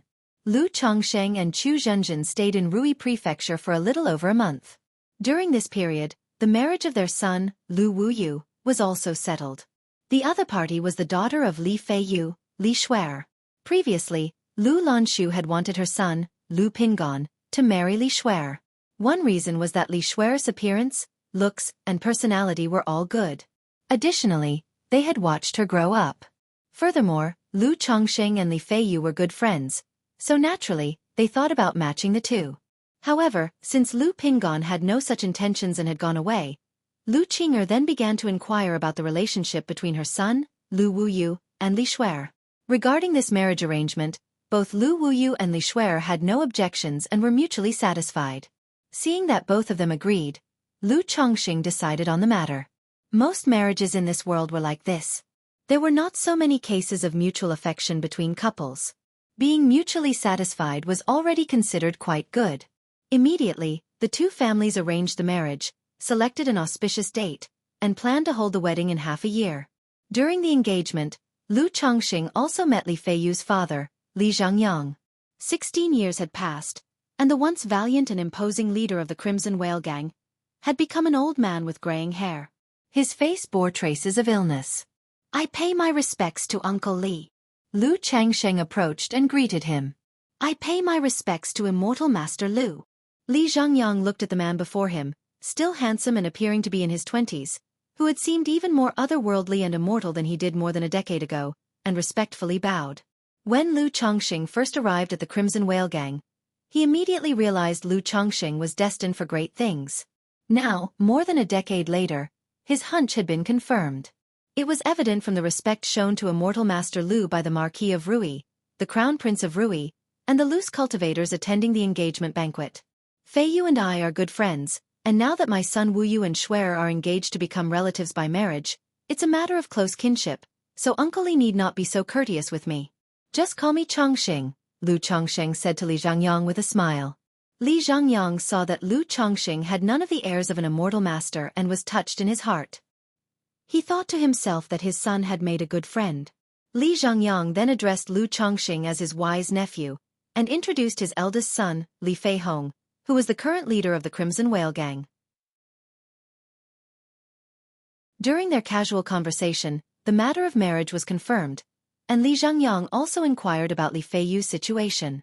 When Li Feiyu had left, he had only briefly mentioned that he was heading to the cultivation world to make his own way, without saying much more. When faced with this topic, Lu Chongxing only mentioned that Li Feiyu was fine and was cultivating in an immortal city. He then presented Li Zhangyang with a bottle of healing pills.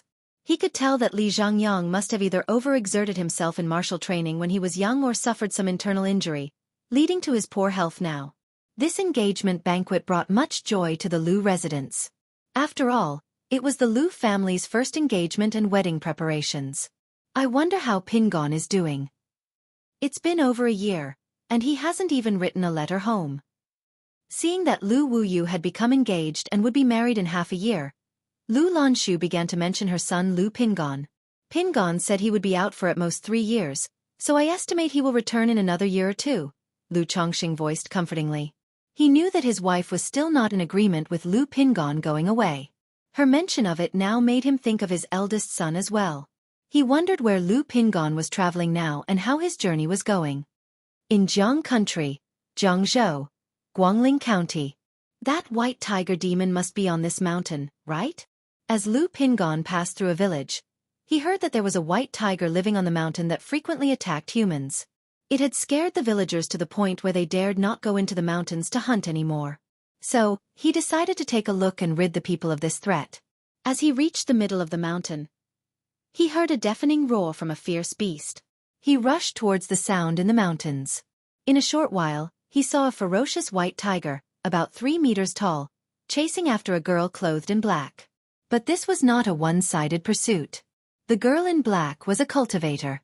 As she ran, she controlled a pitch-black flying sword, attacking the white tiger. This caused the white tiger to be covered in blood and maddened with rage, lashing out to bite anyone it could. This white tiger must be the white tiger demon the villagers spoke of. It seems to have truly become a demon beast, exclaimed Lu Pingon upon seeing such a ferocious creature. He realized that this white tiger had evolved beyond a mere wild beast and had become a demon beast.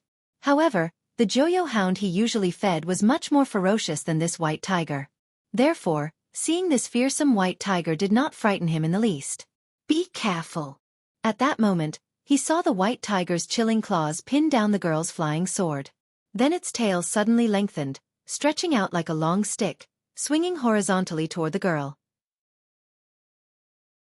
Taken by surprise by this sudden strike, the girl was hit hard and sent flying backwards with a muffled groan. Seeing his chance, the white tiger opened its gaping jaws and leapt towards the girl in black. No good. Lu Pingon acted quickly, taking a fire blast talisman from his chest, focusing his energy, and turning the talisman into a blazing projectile, shooting it towards the white tiger. Bang! The fire blast hit the white tiger with precision. It plunged to the ground with a thump, letting out a mournful howl, its body scorched by the blast, its flesh torn and skin charred. Roar! With its body blackened and oozing blood, its eyes glowing red with fury, the white tiger turned its gaze on Lu Pingon and roared angrily, charging at him. Secret technique. Primordial chaos extreme. Facing the pouncing white tiger, Lu Pingon immediately took out a golden light insignia, making golden light appear all around his body. Then, as he roared, the muscles of his entire body were activated with powerful energy, and he launched a fierce punch. Boom! The white tiger's attack caused Lu Pingon's legs to sink, and the golden light around his body dimmed.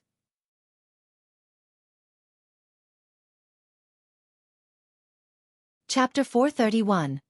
Mount Sumeru Tree King, a cave heaven unto himself. But Lu Pingon's terrifyingly powerful punch also made the white tiger wail, a sound of bones shattering echoing within its body. Die! At that moment, the girl seized the opportunity, forming seals with her hands, causing her flying sword to burst forth with sharp energy, slashing toward the white tiger's neck. She aimed to decapitate the white tiger with a single sword stroke. PFF. However, the flying sword failed to sever the head, the blade stuck in the white tiger's bones, causing it to howl in pain and struggle in the throes of death. Secret technique. Primordial chaos extreme. Seeing this, Lu Pingon's true chi surged within him. He took a step forward, his fists like twin dragons leaving the sea, pummeling the white tiger with relentless force. 1 punch. 2 punches. 3 punches. Boom boom boom. A moment later, the white tiger wailed, its eyes dimming. Hello, thank you for your help. My father's surname is Qin, my mother's surname is Yi, so my name is Qin Yi. The girl in black stepped forward, looked at Lu Pingon, and said with an expressionless face. Upon hearing the self-introduction, Lu Pingon grinned and replied, Hello, my dad's surname is Lu, my mom's surname is also Lu, so my name is Lu Pingon. The girl, previously without expression, suddenly smiled at these words. But the laughter caused the blood in her body to roll and surge, cough cough cough spitting out fresh blood. The blow from the white tiger had been hard on her as well. Miss, are you all right? I have some medicine for healing here. Seeing this, Lu Pingon took out a porcelain bottle from his bag, poured out an elixir medicine, and handed it to the girl. You used 2 talismans to save me just now. I already owe you a favor. So I can't take this spirit pill, and I don't have money to repay you. The girl in black instantly recognized that this was not a mundane elixir medicine but a spirit pill. She thought to herself, what kind of a naive boy is this? A man without any signs of spiritual power, a martial artist, yet possessing talismans and elixir medicines. Moreover, a complete stranger, and yet he casually took them out to help. One should help out in the face of injustice, miss. You don't have to worry about it. You need not repay for the pill either. Lu Pingon grinned and waved it off with his hand.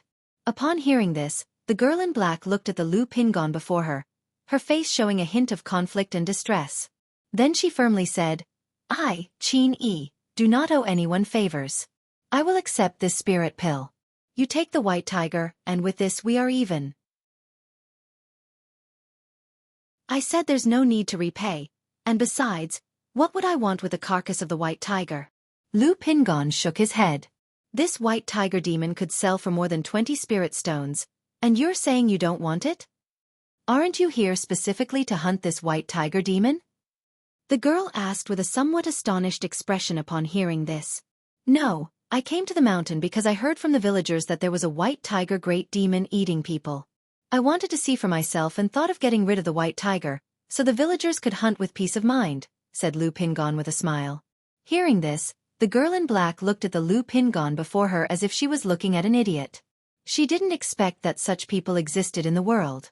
A stranger to her but willing to use expensive talismans to help, and even offering elixir medicines for free. And the reason he ventured up the mountain was because he heard about a white tiger eating people. Regardless, I, Qin Yi, do not owe people favors, and you should take this white tiger demon so that we are square, she continued to say, her face tight and devoid of expression. She had already pegged Lu Pingon as a fool from a landowner's family, and did not want to take advantage of an idiot. Miss, you said this white tiger demon is worth more than 20 spirit stones. My elixir medicines and talismans are not worth this much. If you feel uneasy about it in your heart, just sell the demon and give me the equivalent in spirit stones. Seeing the girl was resolute, Lu Pingon suggested this. Having experienced life in the Crimson Whale Gang, and his interactions with Hong Yi, he had come to know some basic information about the prices in the cultivation world. He knew his 2 talismans and 1 elixir medicine were worth about 7 spirit stones. The girl felt tempted upon hearing this. She had expended a lot of time and effort trying to hunt down this white tiger demon. Moreover, she couldn't bear to hand over all the spirit stones she obtained to someone else. If they were to split the proceeds now, at least she would gain something. And she wouldn't need to feel like she owed a favor. Fine, there's a gathering spot for loose cultivators on Kanjia Mountain about 500 miles from here, she said. Come with me, and I'll sell the white tiger demon there. We can split the spirit stones. If it's inconvenient for you, just give me an address, and I'll deliver the spirit stones to you later, she offered crisply. A gathering spot for loose cultivators? All right, I'll go with you. Lu Pingon's eyes lit up at this. He had always held a deep fascination for cultivation, harboring intense interest in it. It was only because he knew he had no spiritual root and thus no opportunity for cultivation, that he never mentioned it back at home. Now, hearing the girl mention a market for loose cultivators immediately sparked his curiosity, and he wanted to see for himself. Soon after, once the girl had rested and healed her wounds, the two set off together. Time flew swiftly, and in the blink of an eye, half a year passed. 2 months prior, the once bustling rumors about the Black Cloud Mountain ruins had also died down. This had been only a small secret realm. And within half a year, it had been completely scavenged, left as a desolate wasteland. The Lu family's venture into the secret realm had not been fruitful, and they had suffered losses including 1 energy refinement late stage and 1 energy refinement middle stage cultivator, a not insignificant setback. However, Lu Chongxing had heard from Lu Yuanding that the Bai family had quite the harvest from this expedition. It was even possible that they would witness the birth of a new foundation establishment. The Lu family was pleased to hear this. After all, the Bai family and the Lu family had a friendly relationship. Now, as the Bai family ancestors' lifespan was dwindling, With only a bit more than 10 years left, if a new foundation establishment did not emerge, they would face the same peril that the Lu family once did.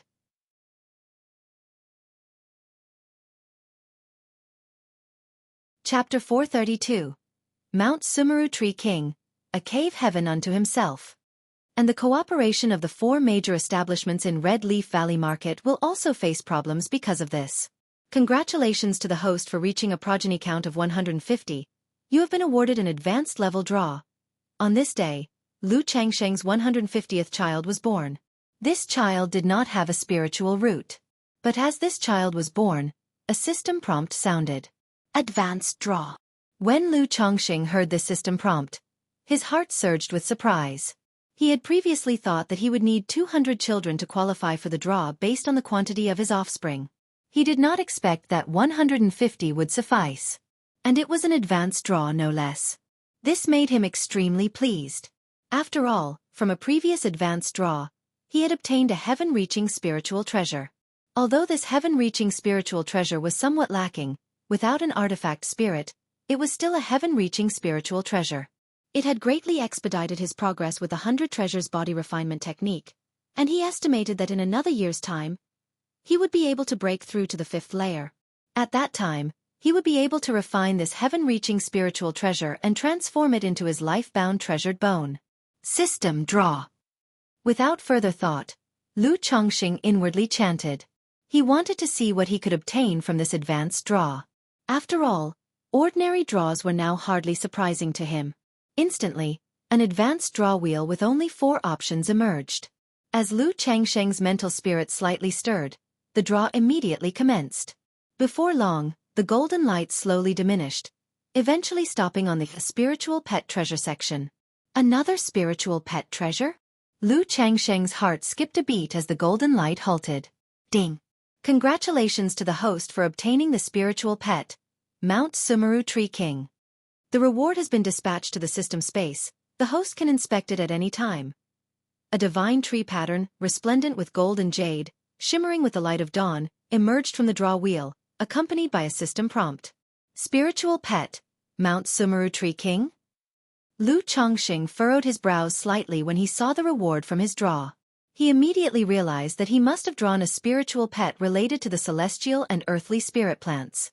I wonder if this Mount Sumeru Tree King, like the 9 netherhound and 6-winged golden silkworm, requires my nurturing, he mused.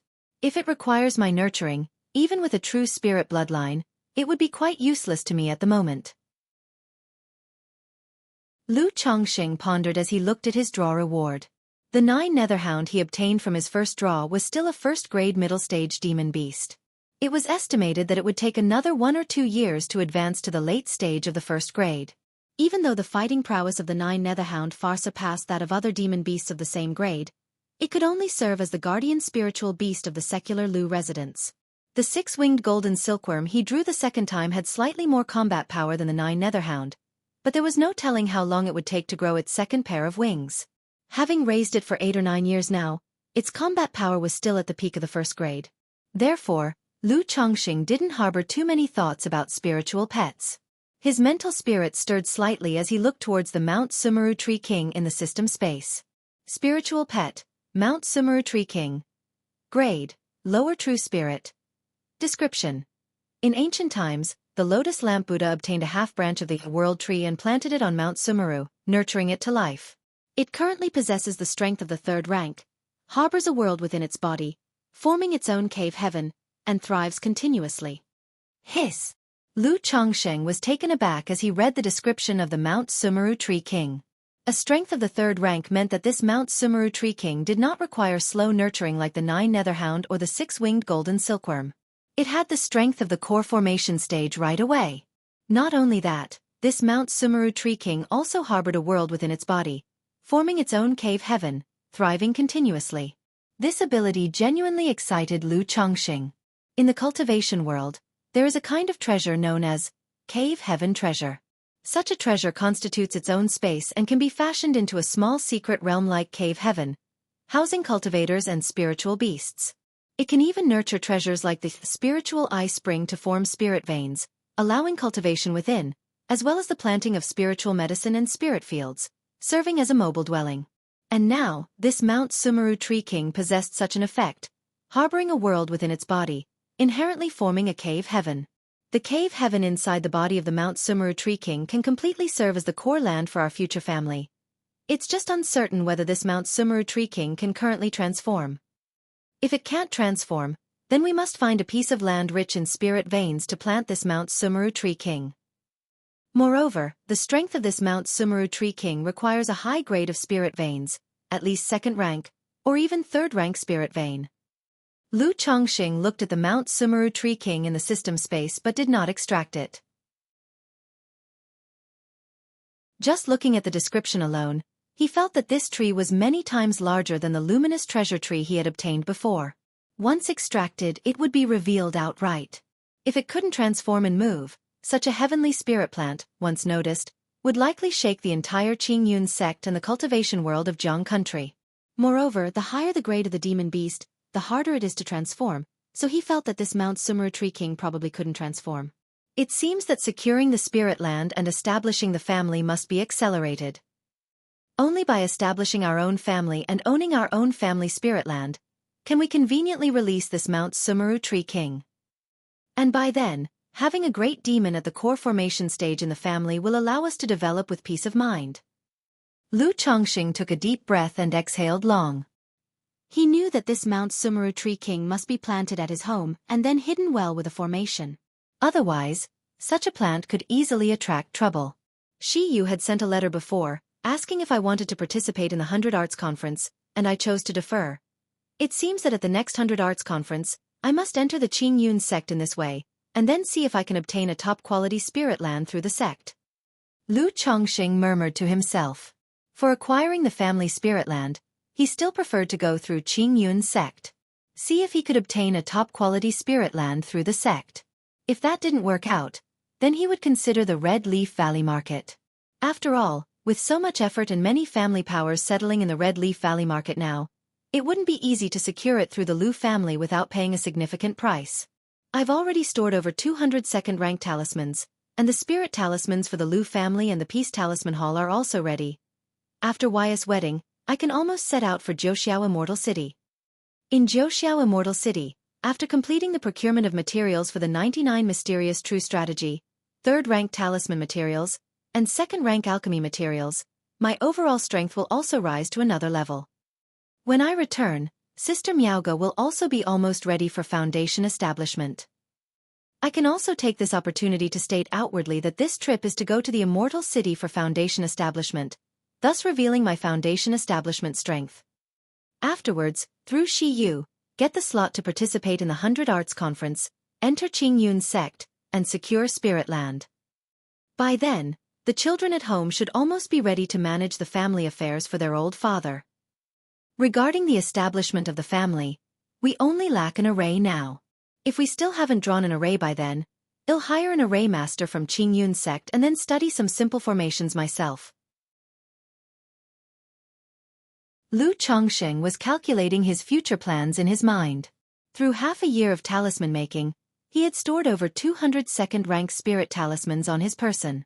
Due to material reasons, most of these talismans were of low and middle grade, with only a small portion being superior grade talisman. But it was already sufficient. If all these talismans were to be used, Lu Chongqing felt that even a false core immortal would certainly meet their death. So this trip to Jiuxiao Immortal City for a major procurement would basically be free of danger. There are still half a month until Wya's wedding day, I should almost head over. Lu Chongqing stopped pondering and rose from his study. In the courtyard, Lu Miaoyun and her children were feeding a big bird that was pure like green jade. This bird was the green jade Luan bird that had hatched not long ago. Since it had just been born, it couldn't serve as a mount in the short term.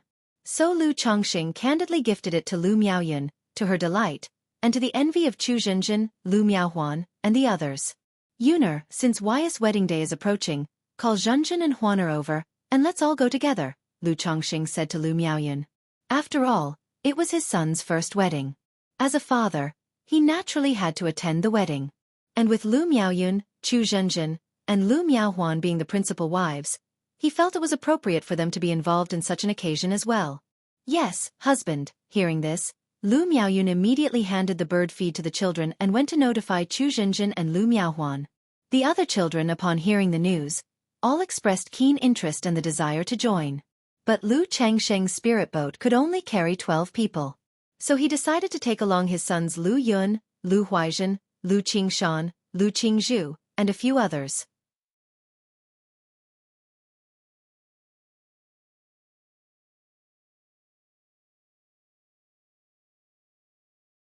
Not only did it allow one to change appearance and aura so that ordinary nascent soul cultivators would have a hard time seeing through it, but it also provided a remarkably astonishing disguise effect. So comprehensive a disguise that it could even deceive a spiritual contract. It was known that in the cultivation world, when cultivators conduct transactions, the most commonly used method is spiritual contracts. When Lu Chongqing first arrived at the Lu family, he had also signed a spiritual contract with them. But this misty sky bead could even deceive spiritual contracts. Using a disguised identity to sign a spiritual contract, one could later break the contract without worrying about the cost of breaching the agreement. Doesn't this mean that as long as one understands a person through soul-searching techniques, and then slays them, followed by using the misty sky bead to absorb their essence, blood and soul, one would be able to thoroughly disguise oneself as that person, making it hard for even those close to them to notice any difference? Lu Chongqing suddenly felt a chill about the capabilities of the misty sky bead. According to the introduction, such a level of disguise could be considered perfect. Not only could it deceive spiritual contracts, but many techniques that sense bloodlines would also struggle to unearth any loopholes, real or fake. Of course, this kind of disguise was not without its flaws. The process of disguise consumed both mana and divine sense. Therefore, it was not possible to maintain the disguise all year round. And during the disguise, one could not use full power. Once one exerted full power, the disguise's magic aura would be difficult to maintain, and flaws would be exposed.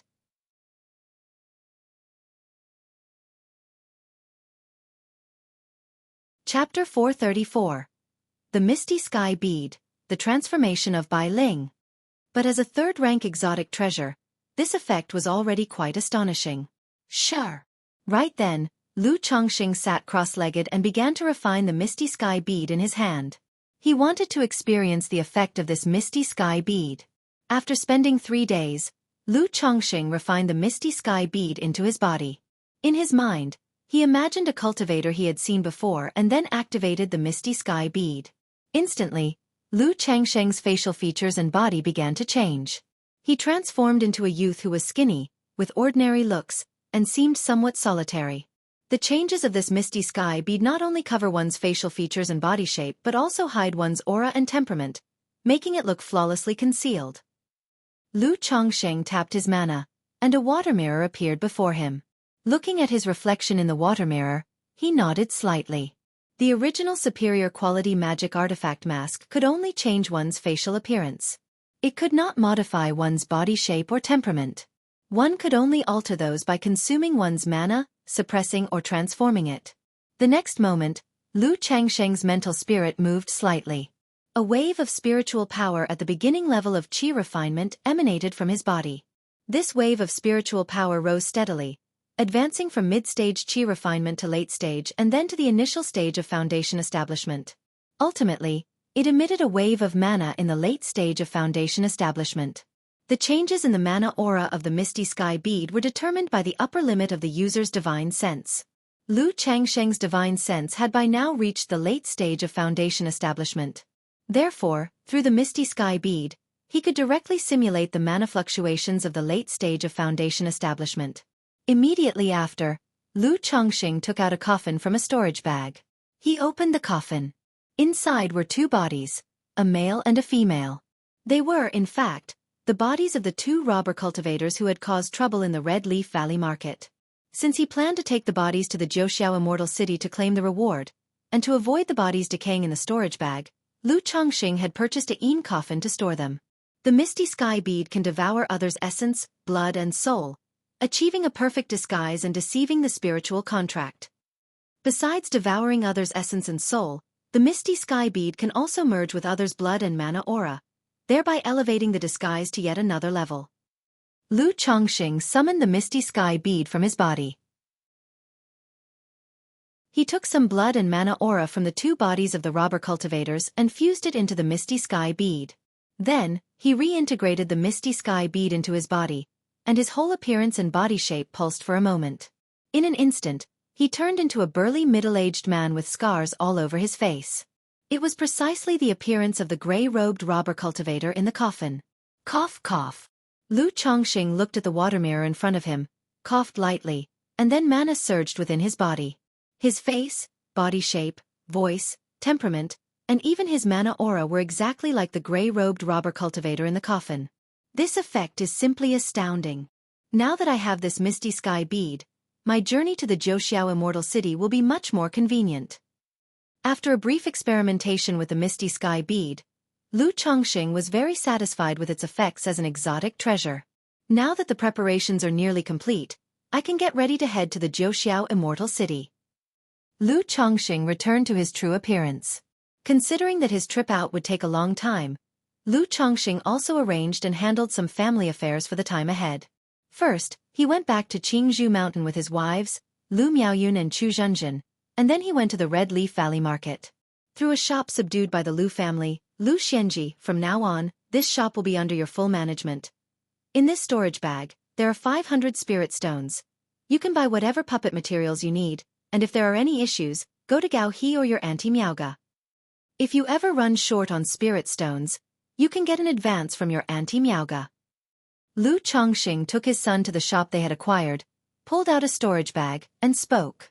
The location of this shop was not great. It was of almost the same grade as the shop Hong Yi had bought before. However, Hong Yi had only spent 1,800 spirit stones to acquire his shop, whereas Lu Chongqing had spent 2,300 spirit stones on this shop. This price, even with the Lu family's influence, was discounted. That is to say, the price of shops in the Red Leaf Valley Market had risen by 500 spirit stones in the past 8 years. Thank you, father. Lu Xianji looked at the shop before him and the storage bag, beaming with excitement. Although Lu Chongqing had mentioned getting him a shop before, at this moment, seeing such a shop and so many spirit stones, he was somewhat overwhelmed. However, upon hearing Lu Changsheng's following words that he should go to Gao He or Lu Miaoga for anything, he couldn't help but ask, "Dad, do you have something busy to attend to?" "Yes, your father has some matters to attend to and needs to go out for a while, so I won't be around for the coming time," Lu Chongqing nodded and said. "Dad, will you be out for a long time?" Lu Xianji continued to inquire.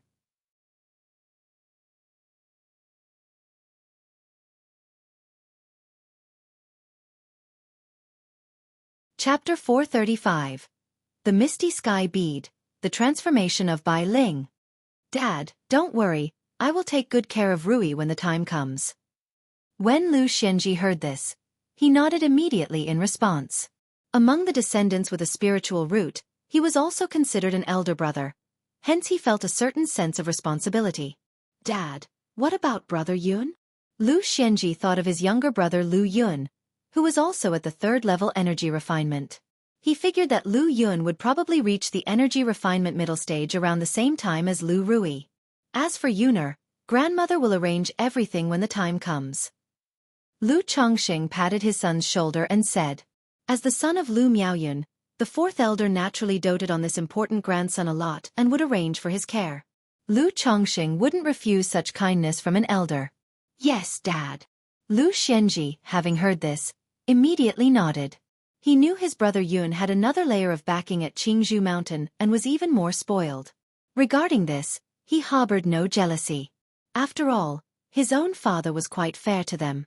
Moreover, as Lu Changsheng's first son with a spiritual root, he also received a lot of privileges and affection. He was very clear about this in his heart. Therefore, his sense of responsibility grew even stronger. "All right, if you want to go back to Qingzhou Mountain, find the 2nd elder, or go back with your Auntie Miaoga. Don't leave the marketplace alone, just focus on running the shop in the marketplace, understand?" Lu Chongqing continued to instruct, telling his son not to run around. After all, his son was not like him with a bunch of tricks up his sleeve. If he encountered a robber cultivator, it would be a dead end. "Dad, rest assured, I know all this. You also need to be careful when you go out." Lu Xianji smiled when he heard his father's instructions. He felt that this was what his father emphasized the most. But he wasn't annoyed in his heart. He knew his father was concerned about his safety. In the 2 years at Red Leaf Valley Market, he had also witnessed such things. Some people, feeling that they couldn't earn spirit stones through apprenticeship work, would go out on adventures with others and never return. If you understand, that's good. After instructing his son, Lu Chongqing went to the Lu family's spiritual talisman shop to spend some quality time with Lu Miaoge. Afterwards, "Sister Miaoge, I need to prepare for a trip outside." Lu Chongqing quietly held Lu Miaoge in his arms, expressing his plans to go out. Lu Miaoge didn't ask too many questions. She knew Lu Chongqing had many secrets. This trip out should be similar to the previous one with Xiao Xie, with something that needed to be done. She reassured Lu Chongqing that when Lu Rui broke through to the energy refinement middle stage, she would take her in and settle things. She would take care of the Peace Talisman Hall and the children. "Sister Miaoge, you've worked hard." Lu Chongqing held Lu Miaoge's silky shoulders, speaking softly. He then asked about Lu Miaoge's cultivation level and how long it would take for her to reach energy refinement perfection. "In about 2 years, my cultivation level should reach energy refinement perfection," Lu Miaoge replied softly, her lips slightly pursed. Energy refinement perfection meant that one could start preparing for foundation establishment. But under the current circumstances of the Lu family, acquiring a foundation establishment elixir was very difficult. The only way was to bid for one at Immortal City. But the foundation establishment elixirs that surfaced in Immortal City were also very rare. The price every time it was auctioned was extremely high. Moreover, Immortal City was far away, and if the family's ancestor left to bid for a foundation establishment elixir, it would leave the family in a precarious position during that period. "Sister Miaoge, you keep cultivating diligently, and when I return, I'll give you a surprise," Lu Chongqing said with a smile, caressing her. He planned to reveal his foundation establishment strength upon his return from Immortal City. At the same time, he would give the foundation establishment elixir and foundation establishment spiritual objects to Lu Miaoge to help her establish her foundation. "A surprise? What surprise?" Lu Miaoge asked, her beautiful eyes looking at Lu Chongqing. She knew the surprise Lu Chongqing mentioned wouldn't be simple. She couldn't help but guess at several possible surprises in her heart. "When the time comes, you'll know." Lu Chongqing didn't reveal the surprise but rather kept them guessing. The next day, Lu Chongqing handed the talismans he had prepared in advance to Lu Miaoge. Although he relatively trusted Gao He, he still felt uneasy about handing over so many talismans to Gao He at once. "Chongqing, you must be careful on the road." Seeing so many talismans, Lu Miaoge knew that Lu Chongqing had been preparing for this trip for quite some time. Otherwise, it would have been impossible to draw so many talismans in such a short period. If she knew that Lu Chongqing had also drawn over 200 second-rank talismans at the same time, she would probably be too shocked to speak. "Don't worry, Sister Miaoge," Lu Chongqing said with a smile, planting a kiss on Lu Miaoge's fair and delicate face, then waved his hand casually. He did not set out directly after leaving the Red Leaf Valley Market. He still hadn't said his goodbyes at Qingzhou Mountain. Back at Qingzhou Mountain, he informed his wife, Lu Miaoyun, Chu Zhenjin, and Lu Miaohuan about his departure. These wives of his had different temperaments than Lu Miaoge. They let him know of their reluctance and asked him to be careful on the road while inquiring about the matter. Lu Chongqing naturally couldn't say that he was heading to Jiuxiao Immortal City.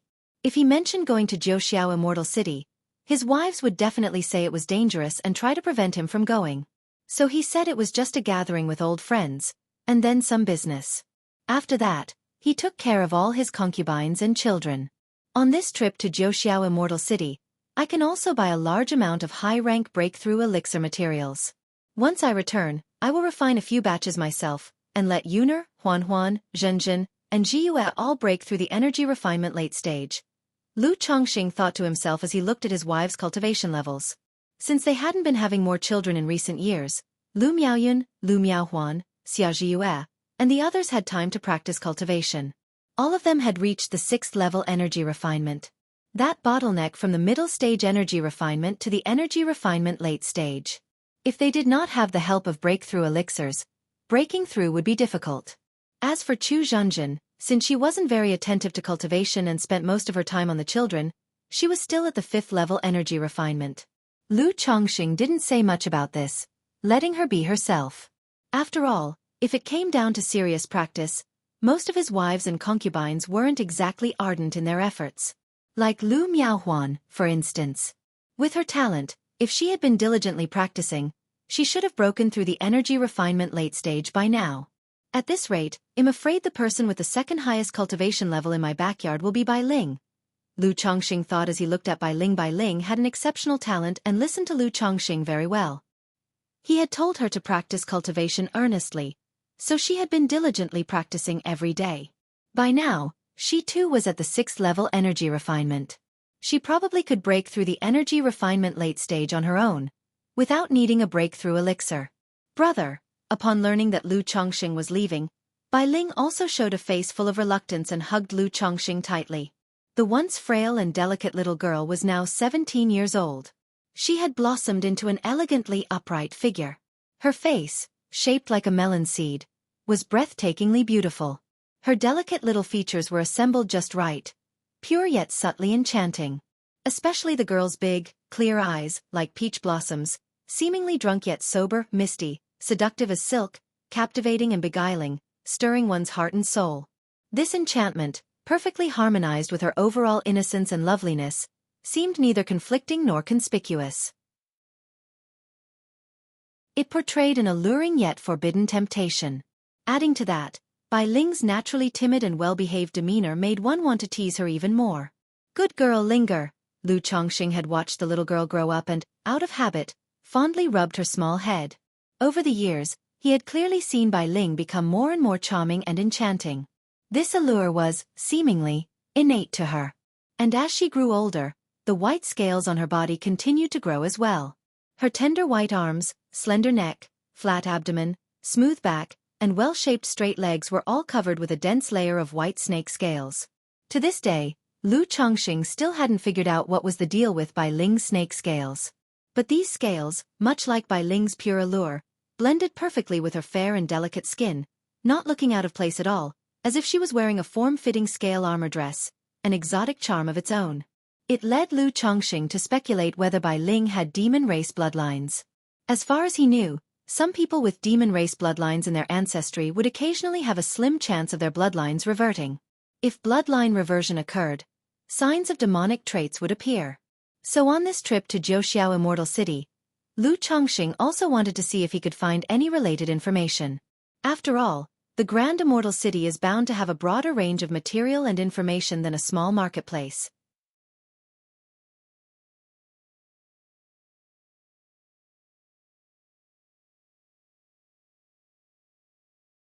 They are only supplied during our members-only events or the White Jade Tower auction.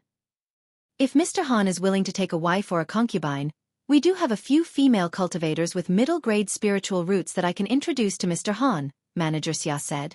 Taking a wife or a concubine, Lu Chongqing, as a regular customer of White Jade Tower, well understood that this was White Jade Tower acting as a marriage broker intermediary. Although it came with a certain guarantee, it wasn't like purchasing a maid where the transaction concluded with a binding spiritual contract, life and death at one's whim. So, he had no intention of taking a wife or a concubine from White Jade Tower. I do not currently have any plans regarding taking a wife or a concubine. How often does your auction take place? Lu Chongqing asked thoughtfully. He was quite familiar with the member-only supply at White Jade Tower, knowing that every year they offered a batch of top-quality maids. Not only were these maids attractive and well-shaped, but most also possessed spiritual roots and even cultivated certain dual cultivation techniques, suitable for use as alchemic cauldrons. However, due to the exorbitant price, starting at several thousand spirit stones, he merely gleaned basic information and refrained from further inquiry. Now, hearing this, he knew that the only way to purchase a middle-grade spiritual root maid was through such means. This was to be expected. Although White Jade Tower was powerful, rumored to be overseen by a nascent Soul True Lord, they couldn't possibly sell middle-grade or higher-grade spiritual root maids without limit. After all, in the cultivation world, 90% of cultivators possessed lower-grade spiritual roots. Owning a middle-grade spiritual root indicated a certain worthiness for cultivation. Our White Jade Tower auction occurs once every 3 years, and it has been 1 year since the last auction. If Mr. Han is interested, I can send someone to notify you when the time comes, Manager Xia spoke. All right, thank you, Manager Xia. Lu Chongqing nodded upon hearing this, planning to check out the members' only supply and the auction when he had the time.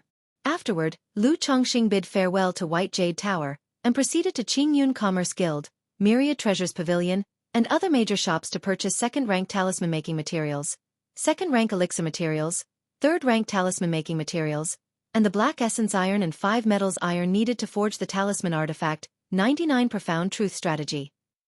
As expected, after inquiring shop by shop, aside from second-rank talisman-making materials and some alchemy materials, none of the third-rank materials were available in the Nine Dragons market.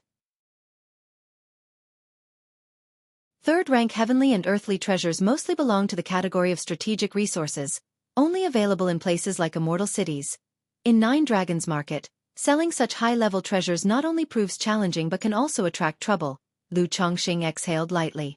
He had already speculated about this and was not disappointed. After purchasing the talisman-making and alchemy materials, he sold those materials he himself did not need. As for the ordinary magic artifacts, he didn't sell them, since with so many children, he would eventually need the artifacts. Selling these miscellaneous materials fetched him nearly 10,000 spirit stones. Just as Lu Chongqing was finishing his business and preparing to leave, he sensed a covert divine sense stealthily scanning him. Foundation establishment early stage?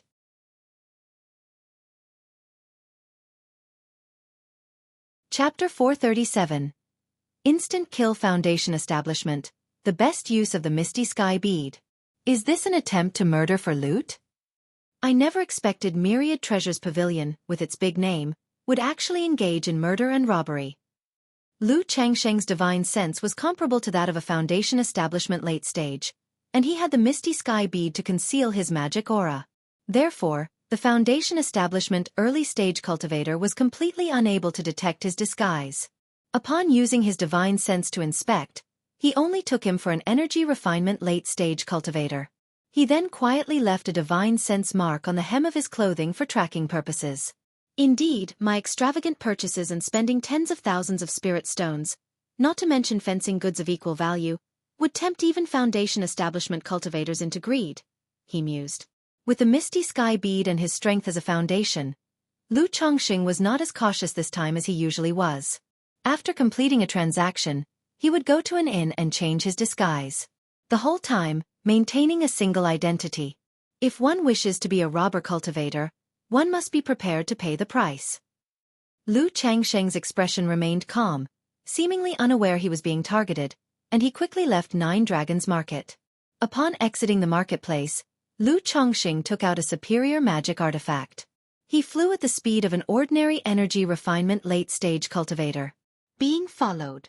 Before long, Lu Chongqing could sense, 100 zhong behind him, a figure dressed in black vestment robes and wearing a mask. This person was a manager from the Myriad Treasures Pavilion of Nine Dragons Market. The other party must also be concerned about their reputation. Therefore, they planned to wait until he was a good distance away from Nine Dragons Market before making a move. After Lu Chongqing flew nearly 100 miles away from Nine Dragons Market, the manager from Myriad Treasures Pavilion openly pursued him with escape light, not bothering to conceal his intentions. Young one, don't blame this old man, blame your own lack of restraint. He unleashed the grandeur of a foundation establishment cultivator, brandishing a spiritual artifact flying dagger, aiming to kill Lu Chongqing in one blow. Humph! Looking at the oncoming manager from Myriad Treasures Pavilion, Lu Chongqing let out a cold snort. He activated the soul dispersion needle with his divine sense, allowing this divine sense attack to suddenly pierce into his opponent's sea of consciousness. Pooh! The manager from Myriad Treasures Pavilion had no defense against the divine sense attack and was caught completely off guard. He immediately felt his sea of consciousness being pierced. His face paled. His brain spun in dizziness. He raised his hand to his forehead and let out a muffled groan. Bad news! A divine sense attack. This person is a foundation establishment cultivator. A foundation establishment late-stage great cultivator.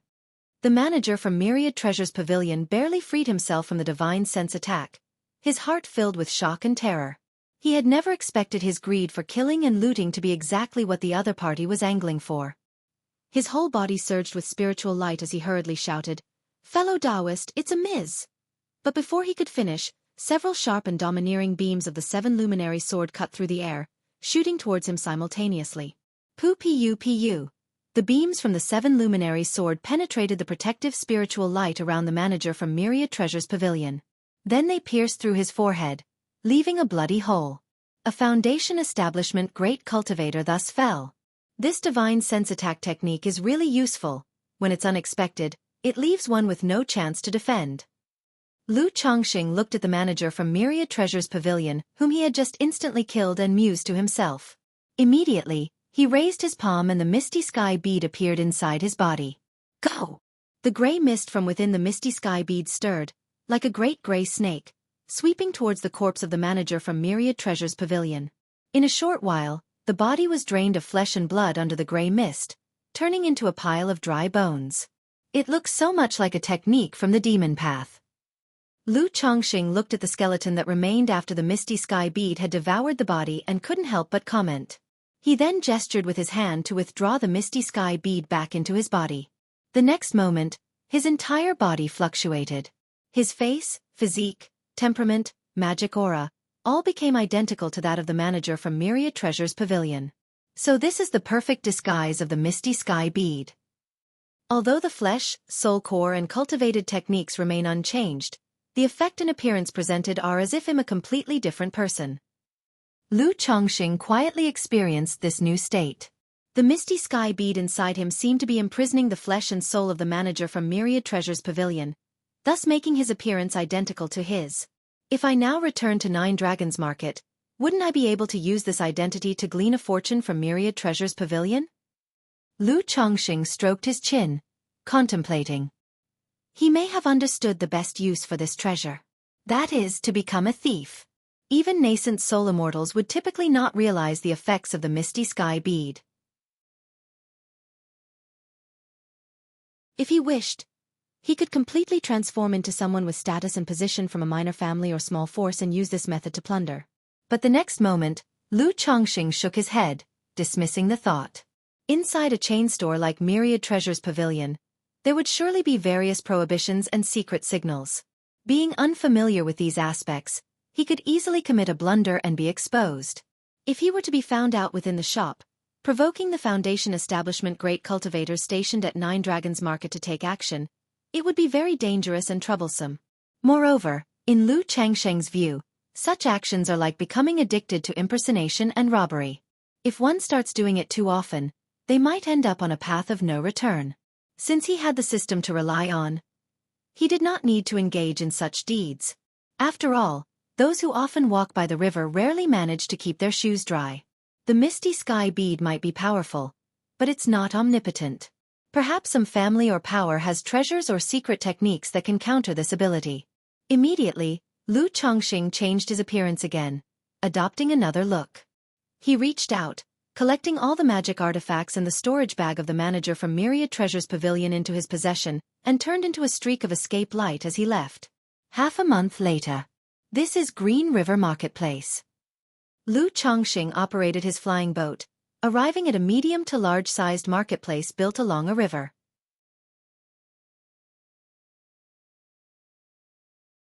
Chapter 438. Instant Kill Foundation Establishment, the best use of the misty sky bead. Xiaofan was serving as the record chief in this marketplace. The two hadn't seen each other for so long, and now that he was going out, Lu Chongqing naturally took the chance to visit Xiaofan. He took a sensing talisman out of his storage magic artifact. Before long, an escape light flew out of the core area of Green River Marketplace, landing outside the marketplace. Her face was cold and remote, her skin surpassing the whiteness of snow, clad in a moon-white dress, her figure graceful, her temperament holy and pure, as if a fairy from the Moon Palace had descended upon the mortal world. Shi Yu Fairy. Xiao Martial Uncle. Shi Yu Martial Uncle. The Qing Yun sect disciples guarding the entrance to the marketplace bowed and saluted upon seeing this fairy-like figure. They weren't aware of what significant business had brought the esteemed record chief here. And the originally somewhat noisy and bustling area outside the marketplace quieted down as everyone saw this stunning figure. On one hand, they were captivated by her remote and absolute beauty, her nobility, and the sanctity of her fairy-like appearance. On the other hand, They were overawed by her aura as a foundation establishment great cultivator. Xiyu. Lu Chongqing gazed toward Xiaofan, who stood calmly with an ethereal and delicate bearing, and communicated with her through divine sense. Now he was masked by the misty sky bead, which concealed his appearance, temperament, and magic aura. Even Xiaofan could not recognize him at a glance. Chongqing. Xiaofan, hearing the divine sense communication and showing a rare emotional response on her cold and proud face, immediately noticed Lu Chongqing not far away. Surprise and bewilderment filled her eyes. Had it not been for Lu Chongqing's divine sense message, she wouldn't have recognized that it was him. It's me. Lu Chongqing nodded. Xiaofan didn't ask further. She instructed a Qingyun sect disciple to directly handle an identity plaque for Lu Chongqing, and then let him into the marketplace. SSS. Who is this person that Xiyu martial uncle personally welcomed? Could it be an elder from the sect? But from what I see of his cultivation aura, he seems to be at the energy refinement late stage. Energy refinement late stage? How could that lead to Xiyu Fairy personally receiving him? He must have concealed his true cultivation strength. Right, I've heard that some big shots like to disguise their cultivation to fish for information. Witnessing this scene, the surrounding people sighed and murmured amongst themselves. Xiaofan had a reputation for being cold and aloof as record chief in Green River Marketplace. Aside from the false core immortal who presided over the marketplace, she showed no favor to anyone. And yet now, she personally went out to welcome an energy-refining cultivator. If word of this got back to the Qingyun sect, it would likely cause a sensation. Chongqing, why have you come? Once they entered an inn, Xiaofan's cold face softened, her voice full of joy. I'm planning to make a trip to Jiuxiao Immortal City, so I thought I'd come to see you first, said Lu Chongqing openly. As he spoke, his figure transformed, removing the disguise and reverting to his true appearance. Heading to Jiuxiao Immortal City? Xiaofan, a bit taken aback by his words, immediately remembered the two robber cultivators Lu Chongqing had killed in Red Leaf Valley Market. The two were wanted by the Heavenly Sword sect, and one could take their heads to the sect or Jiuxiao Immortal City to claim the reward. Yes, I want to buy some materials which aren't available in this marketplace, so I thought of looking in Jiuxiao Immortal City. Also to claim the rewards for those two robber cultivators. Lu Chongqing explained. Chongqing, if you need any materials, I can help you purchase them through Qingyun sect, Xiaofan said immediately upon hearing this. If possible, could you help me acquire some third-rank talisman materials? Lu Chongqing said after a slight pause. Although he was heading to Jiuxiao Immortal City to buy third-rank talisman materials, how much he could get was still uncertain. After all, third-rank materials were much rarer than second-rank ones. And he would never complain about having too many third-rank talisman materials. They were always welcome in abundance. As for the mild second-rank spiritual blood, an ingredient for crafting the 99 profound truth talismans, as well as materials needed for refining breakthrough elixirs, 3 suns elixirs, or even foundation establishment elixirs, he couldn't just impose all of it on Xiaofan at once. After all, Xiaofan was just a foundation establishment cultivator. Even with the channel of Qingyun sect, she didn't have that much influence. He planned to ask for her help if he didn't get results in Jiuxiao Immortal City. Third-rank talisman materials. Xiaofan's beautiful eyes revealed a look of surprise upon hearing this. Then she asked, Chongqing, can you really draw third-rank talismans now? What are you thinking about?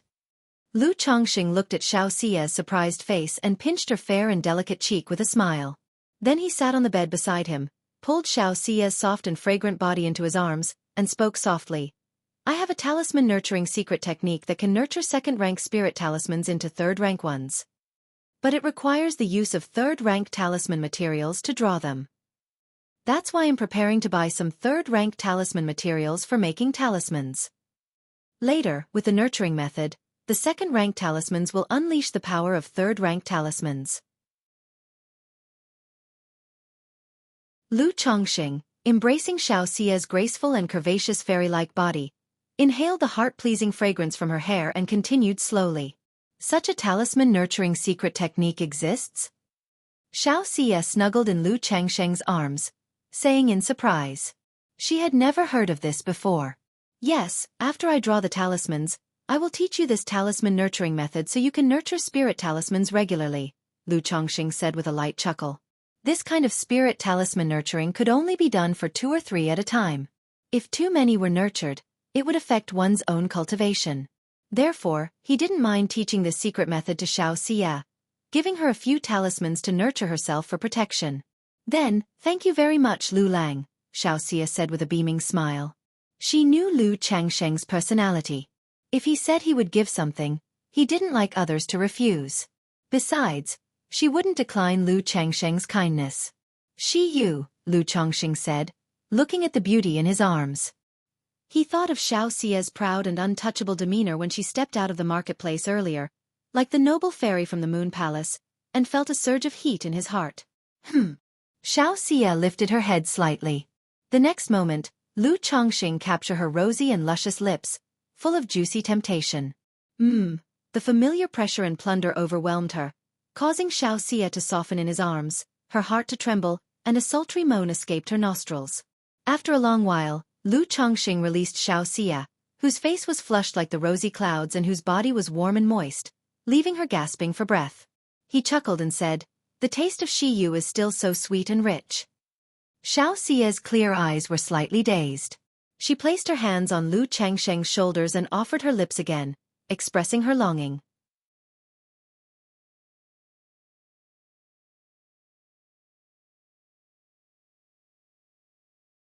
Setting aside other factors, the fact that the huge spiritual vessel only took 3 months and provided private rooms to comfortably make talismans made it very appealing to him.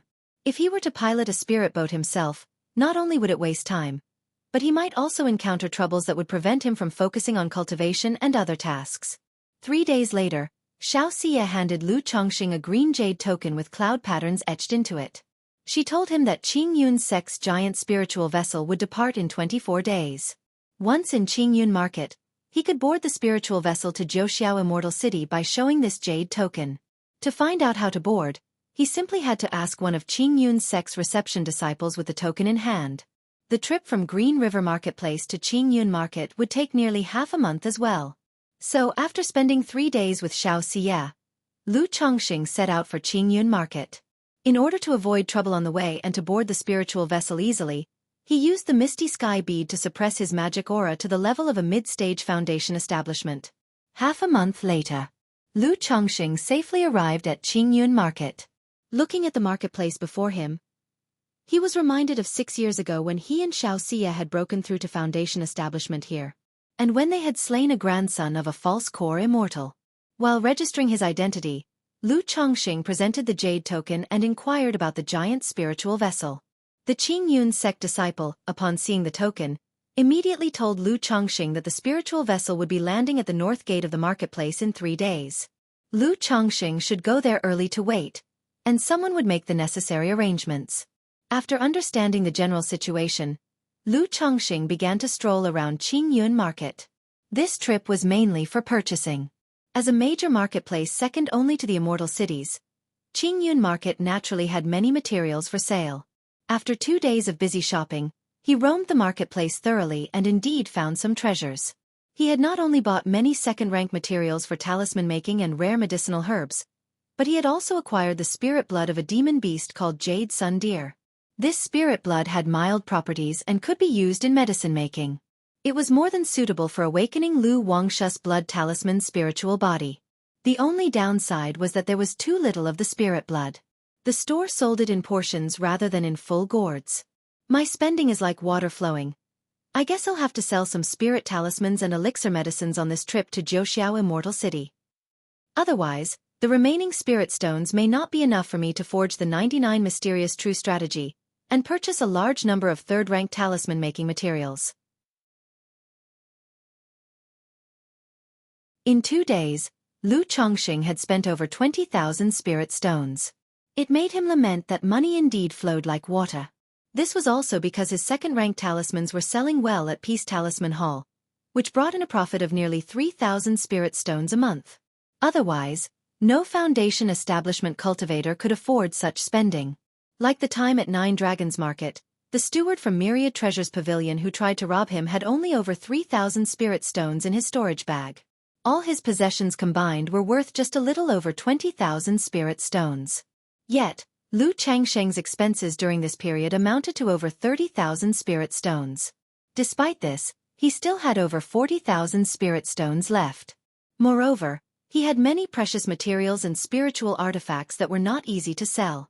If he were to liquidate everything, he could instantly exchange them for 70 or 80,000 spirit stones.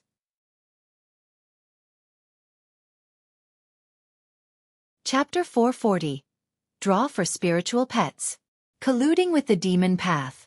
If the spirit stones were still insufficient, he could also draw spirit talismans and refine elixir medicines to quickly gather funds.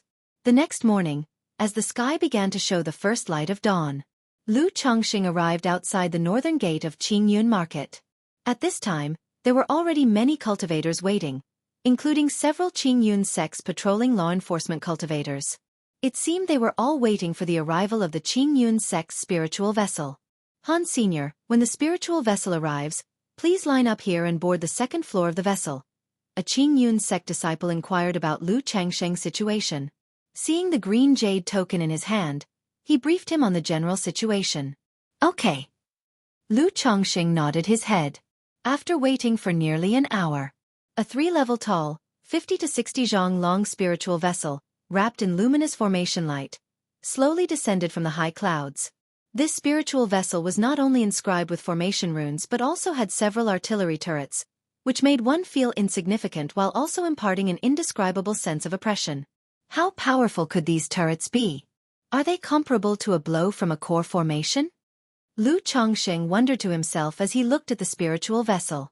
He had heard that some large spirit boats would be inscribed with attack formations and equipped with large-scale magic artifacts. During major power conflicts and battles, they would use spiritual vessels to transport resources and manpower to the battlefield. Such spiritual vessels also belong to the category of strategic magic artifacts. Ordinary powers simply couldn't afford them, nor did they have channels to purchase them. Everyone present yourself with the token in hand, and line up in order to board the spiritual vessel. If you disrupt the order, boarding qualifications will be revoked. The spiritual vessel was hovering in mid-air as 2 Foundation establishment cultivators came out and spoke, their voices booming. As soon as their words settled, a rainbow light descended from the spiritual vessel, forming a series of steps. At this time, the Qingyun sect's law enforcement cultivators ordered people to line up and board the vessel in sequence. Having observed and understood the situation, Lu Chongxing knew that the tickets for this massive spiritual vessel came in 3 tiers. The first tier was the purple jade token, for luxury upper-class rooms.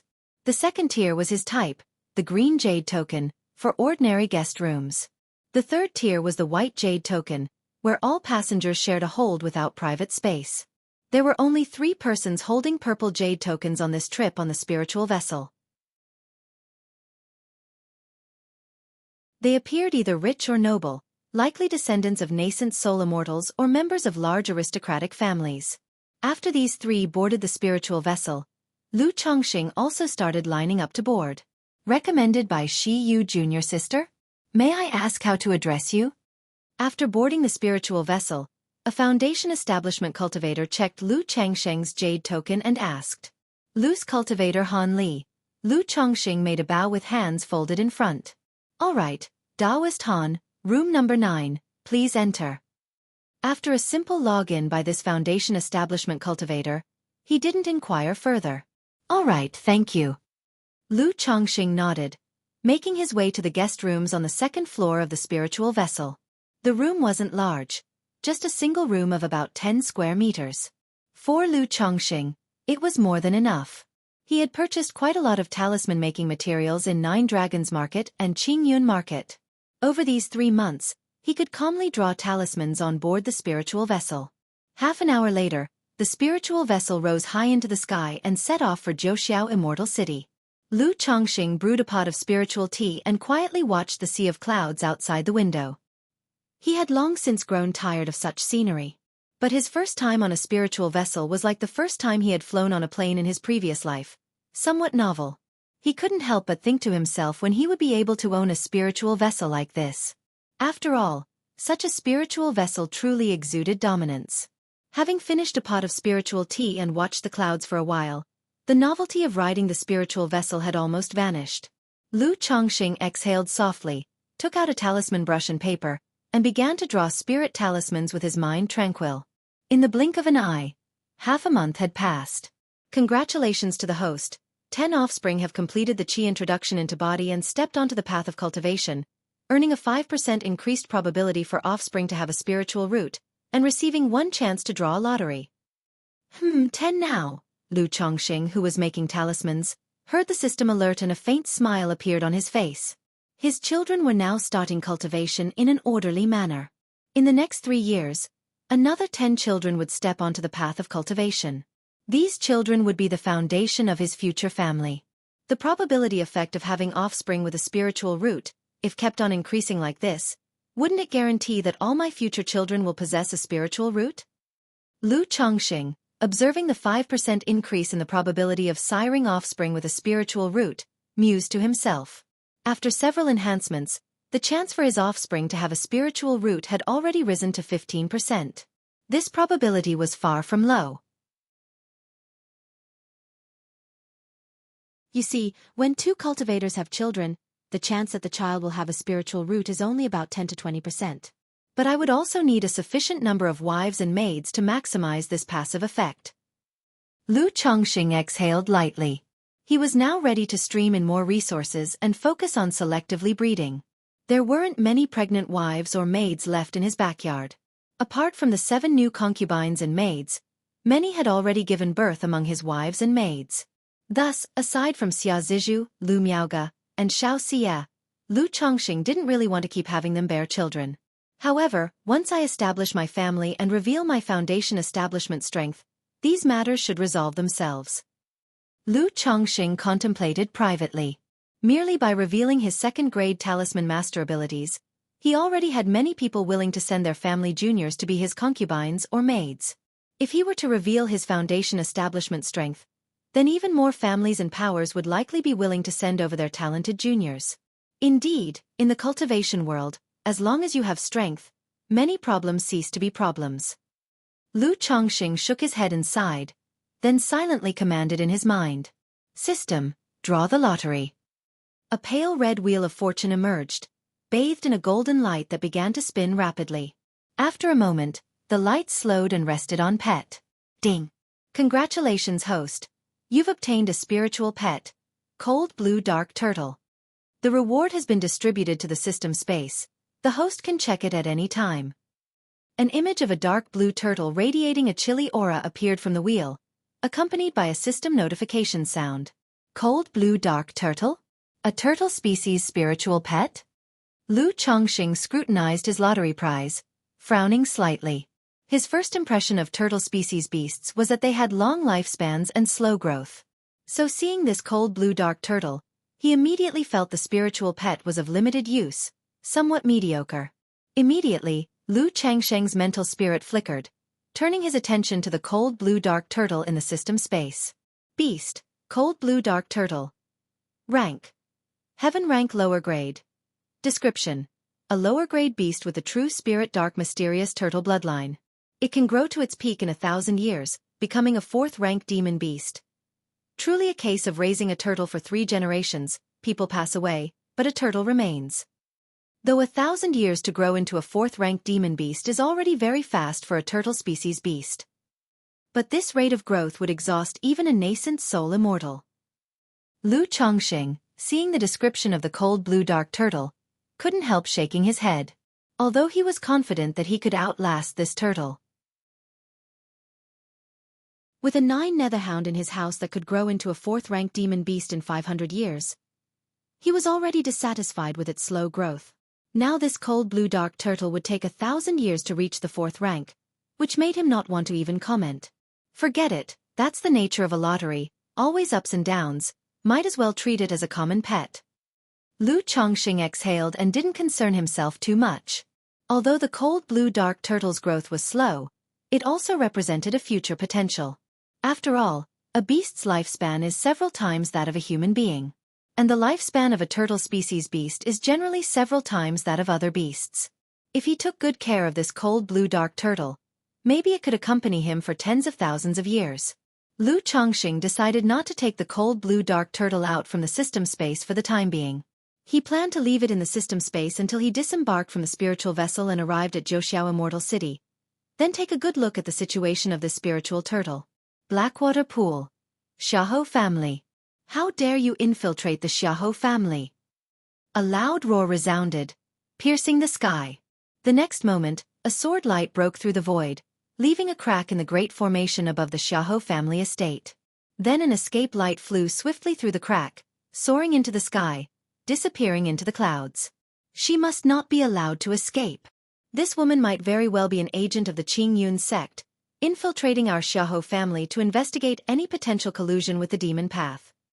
Now that our sect master is challenging Li Duanshuan to a duel, and we're on the brink of war with Jiang country, we cannot afford any missteps. In the depths of the Xiahou estate, several voices exchanged words. Immediately, a figure rose into the sky, transforming into a black divine rainbow, chasing after the escape light that had just fled. This figure was emanating a terrifying spiritual pressure, characteristic of a false core immortal.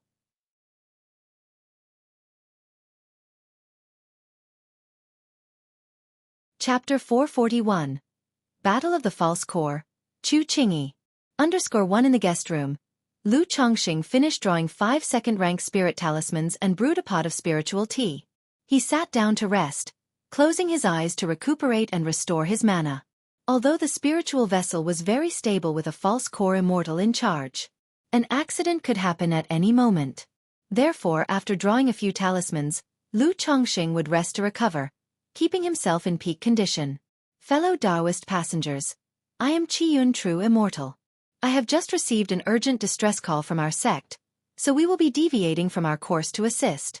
Please remain calm and do not panic, said a deep and elderly voice, resounding throughout the entire spiritual vessel. At that moment, a deep and elderly voice arose, resonating throughout the entire spiritual vessel. An urgent distress call? Upon hearing this, Lu Changsheng's heart skipped a beat. He opened his eyes and looked at the itinerary instrument inside the room.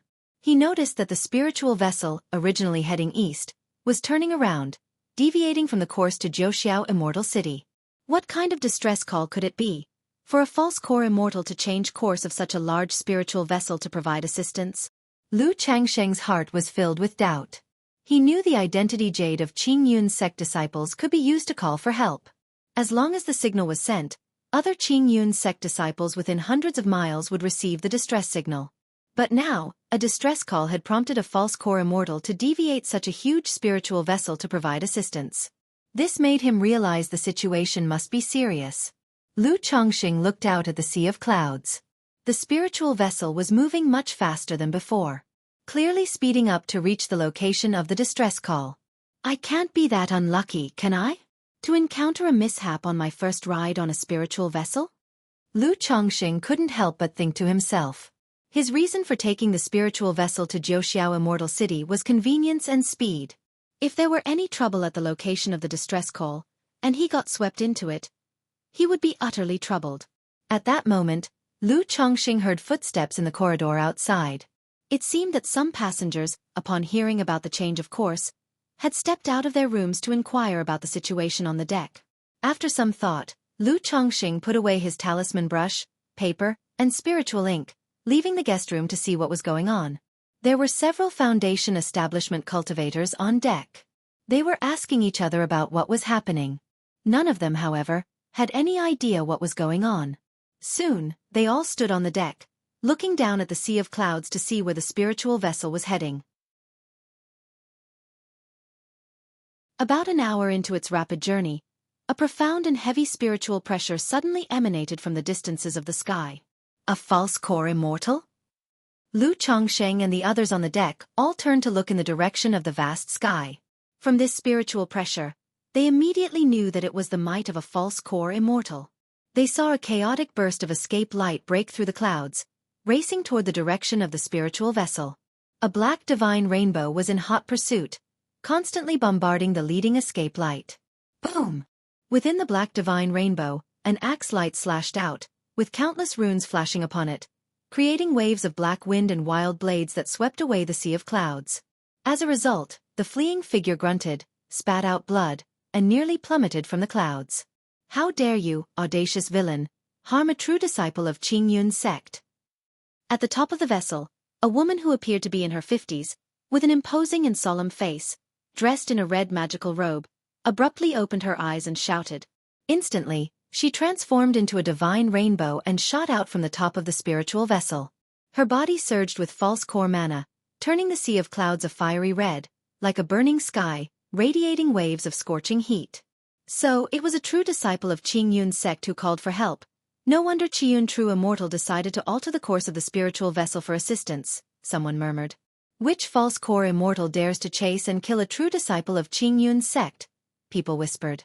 It's no wonder, being a Qing Yun sect's true disciple, that they've managed to withstand a false core immortal for so long. Of course.